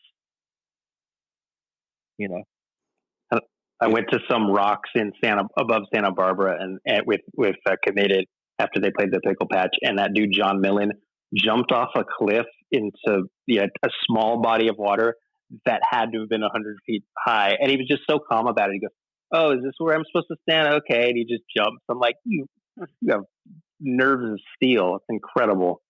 Mm-hmm. Yeah, they covered Get It Away live too and fucking slayed it. Like they actually did like the high notes, the wow wow wow wow wow wow wow wow now. So good. Because like I've heard a lot of bands cover that and they skip that part and it's like, man, that's a part that makes that song so special. But yeah, this 7-inch ripped. Let's see. We should also mention before we wrap this up, on Youngblood, Carry On, the second 7-inch they do, The Line Is Drawn. There's not a lot of West Coast stuff in here, and maybe we should brush on that briefly. All this stuff is on the East Coast, and then we're mentioning Cleveland, and there's a lot of other, it stretches like across the Great Lakes too. But there's no California bands that are really doing this style too much. Mention Powerhouse, Built to Last, Early Hoods, Rely, Show of Hands, my band Voice of Defiance, and then Stand Your Ground. Certain bands like that, Redemption 87, Ignite, of course. But like Model American. Model American. You have a lot of stuff that's like not metal, fast, hardcore punk, or like in those styles, but it's not like super, super Youth Crew, right? And I don't know why that is. Maybe it's a little too much, like it's more of a punk influencing California, that nothing goes like all the way there. I'm not 100% sure why. Daniel, do you have any ideas on this? I think the real hotbeds of California hardcore have stronger hearts pumping out a different kind of blood, whereas on the East Coast, that heart of this is regimented there and is pumping it out. There were Youth Crew kids in our scenes from the entire early 90s till straight through to the 2000s, like people that lived it, dressed it, X-Watch, the whole deal, but it wasn't musically represented full on until this line is drawn 7-inch. You know, Right. I feel I think that's a really good call. That this is the first record that not only is it influenced obviously by the Rev stuff, but it's actually influenced by the Floor Punch and the In My Eyes and the 10-Yard Fights. That's where Carry On does their switch, not because of, oh, we want to sound like early Rev. We want to sound like these 97 or 95, 96, 97 bands, you know? Right. And they just do it for 1 7-inch because the one where Todd comes on and starts writing takes a turn. And it is still like kind of in the style, but it's way more aggressive. This is like full Youth Crew. This one is more In My Eyes, and the next one is more like the aggression of Floor Punch. Do you know what I mean?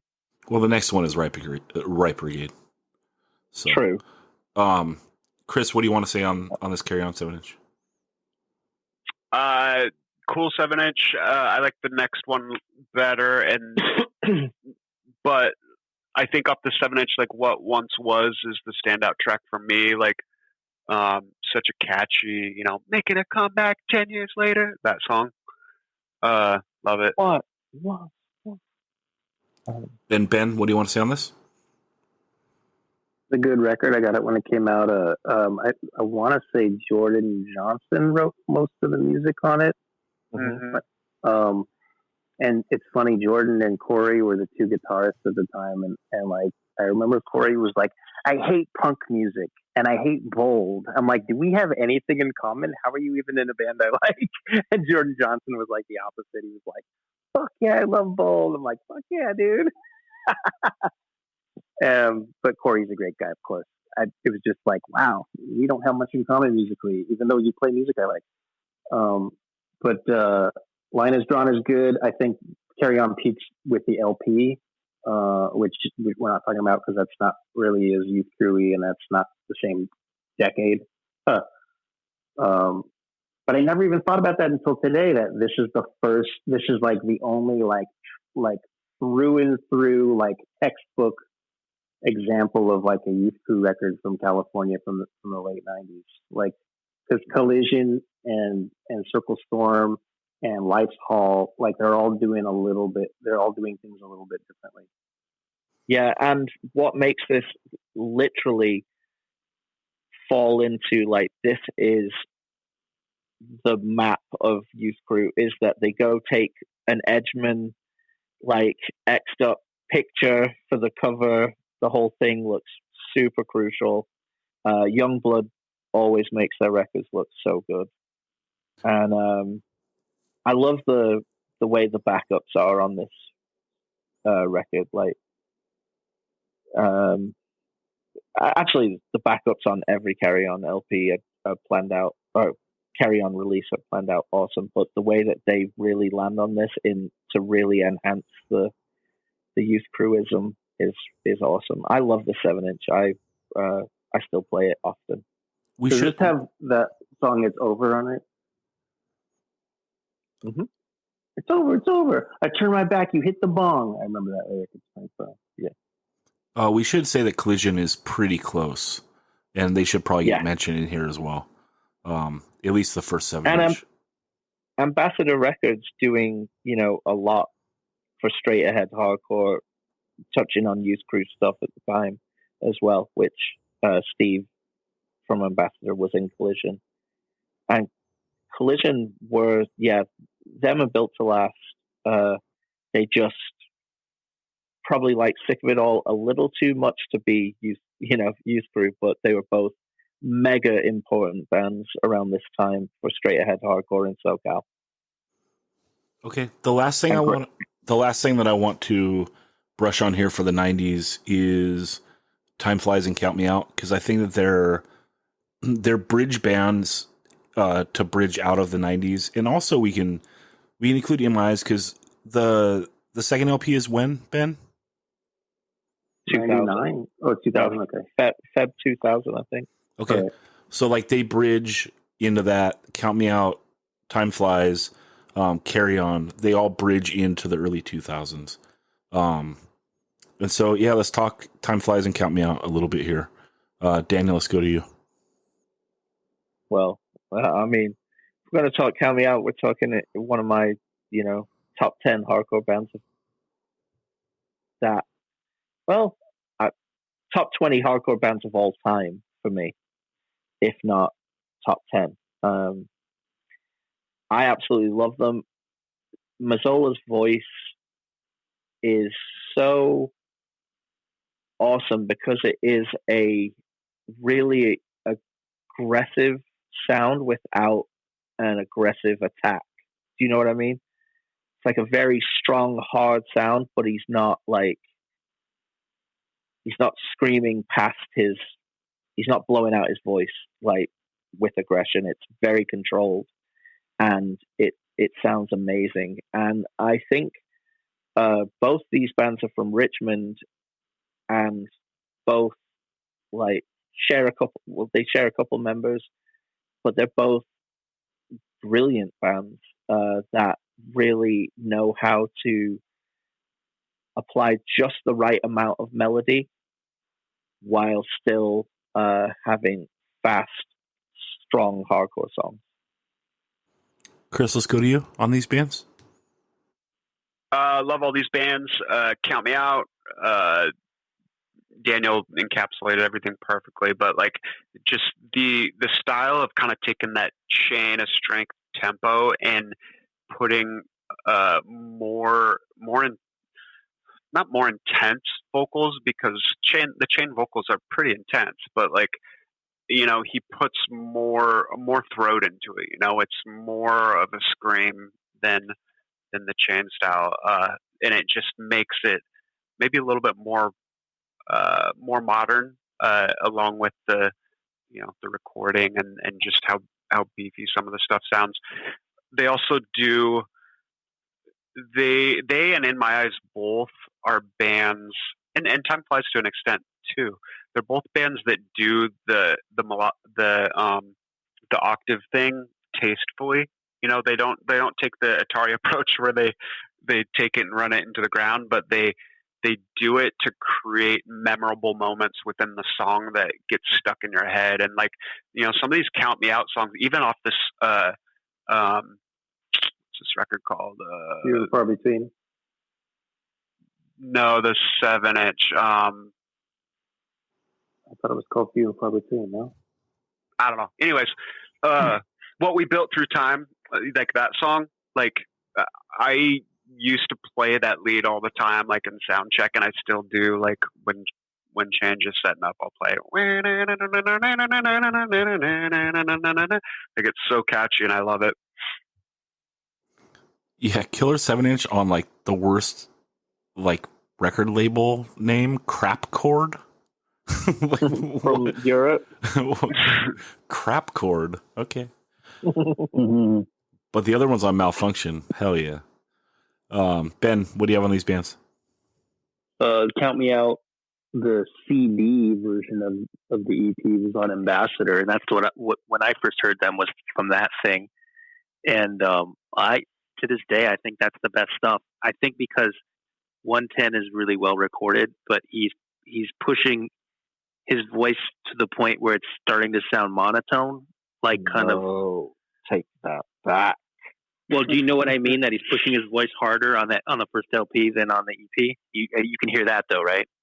His voice doesn't sound exactly the same. Yeah, I can hear that you're making false statements against one of the most perfect hardcore records of all time. Well, I'm trying to make objective statements and then just say in my opinion, my personal taste, I prefer the EP. But yeah, it doesn't get for this particular kind of chain of strengthy wing of this style of music. It doesn't get much better than Count Me Out. Time Flies, pretty good band. I saw them play at the Chain Reaction, and the singer had a cordless mic, and it kept going out. And he kept on hitting the box that connects the cordless mic to the PA to try to get it to work again. It was like, enough already. Just use a regular mic. Like, quit trying to be John Coyle. But Count Me Out. I remember the guitar players shaved their legs. My friend was an avid bicyclist, and he went up to one of them, and he wasn't clowning them or anything. He was just like, do you guys ride bikes? I noticed you shave your legs. And they were like, yeah. And to this day, I don't know if they just said that to kind of be like, get away from me. No, they do. Oh, they do. Okay. Cyclists, like Kurt and Pete. And what was the third band we were talking about here? Count Me Out, Time Flies. Is that it? That's it. I was just saying that EMIs and Carry On also bridge into the 2000s. Right. Yep. That's pretty much it. Yeah, we've talked about the Count Me Out records a ton on this pod. I do sometimes wonder if Count Me Out being so epic kind of overshadows Time Flies. Like if Count Me Out doesn't come around, does Time Flies get a little more rub? Time Flies was way bigger at the time. Okay. I feel Count Me Out grew into people loving them. First time they came out here, very small reactions, but Time Flies was a more popular band of the two because they had the LP out first. But then Count Me Out, the cream rises to the top. They're the best. Yeah, and Time Flies also had the classic high five stage dive, right? High five stage dives. So that's kind of clever. They had there was another weird thing that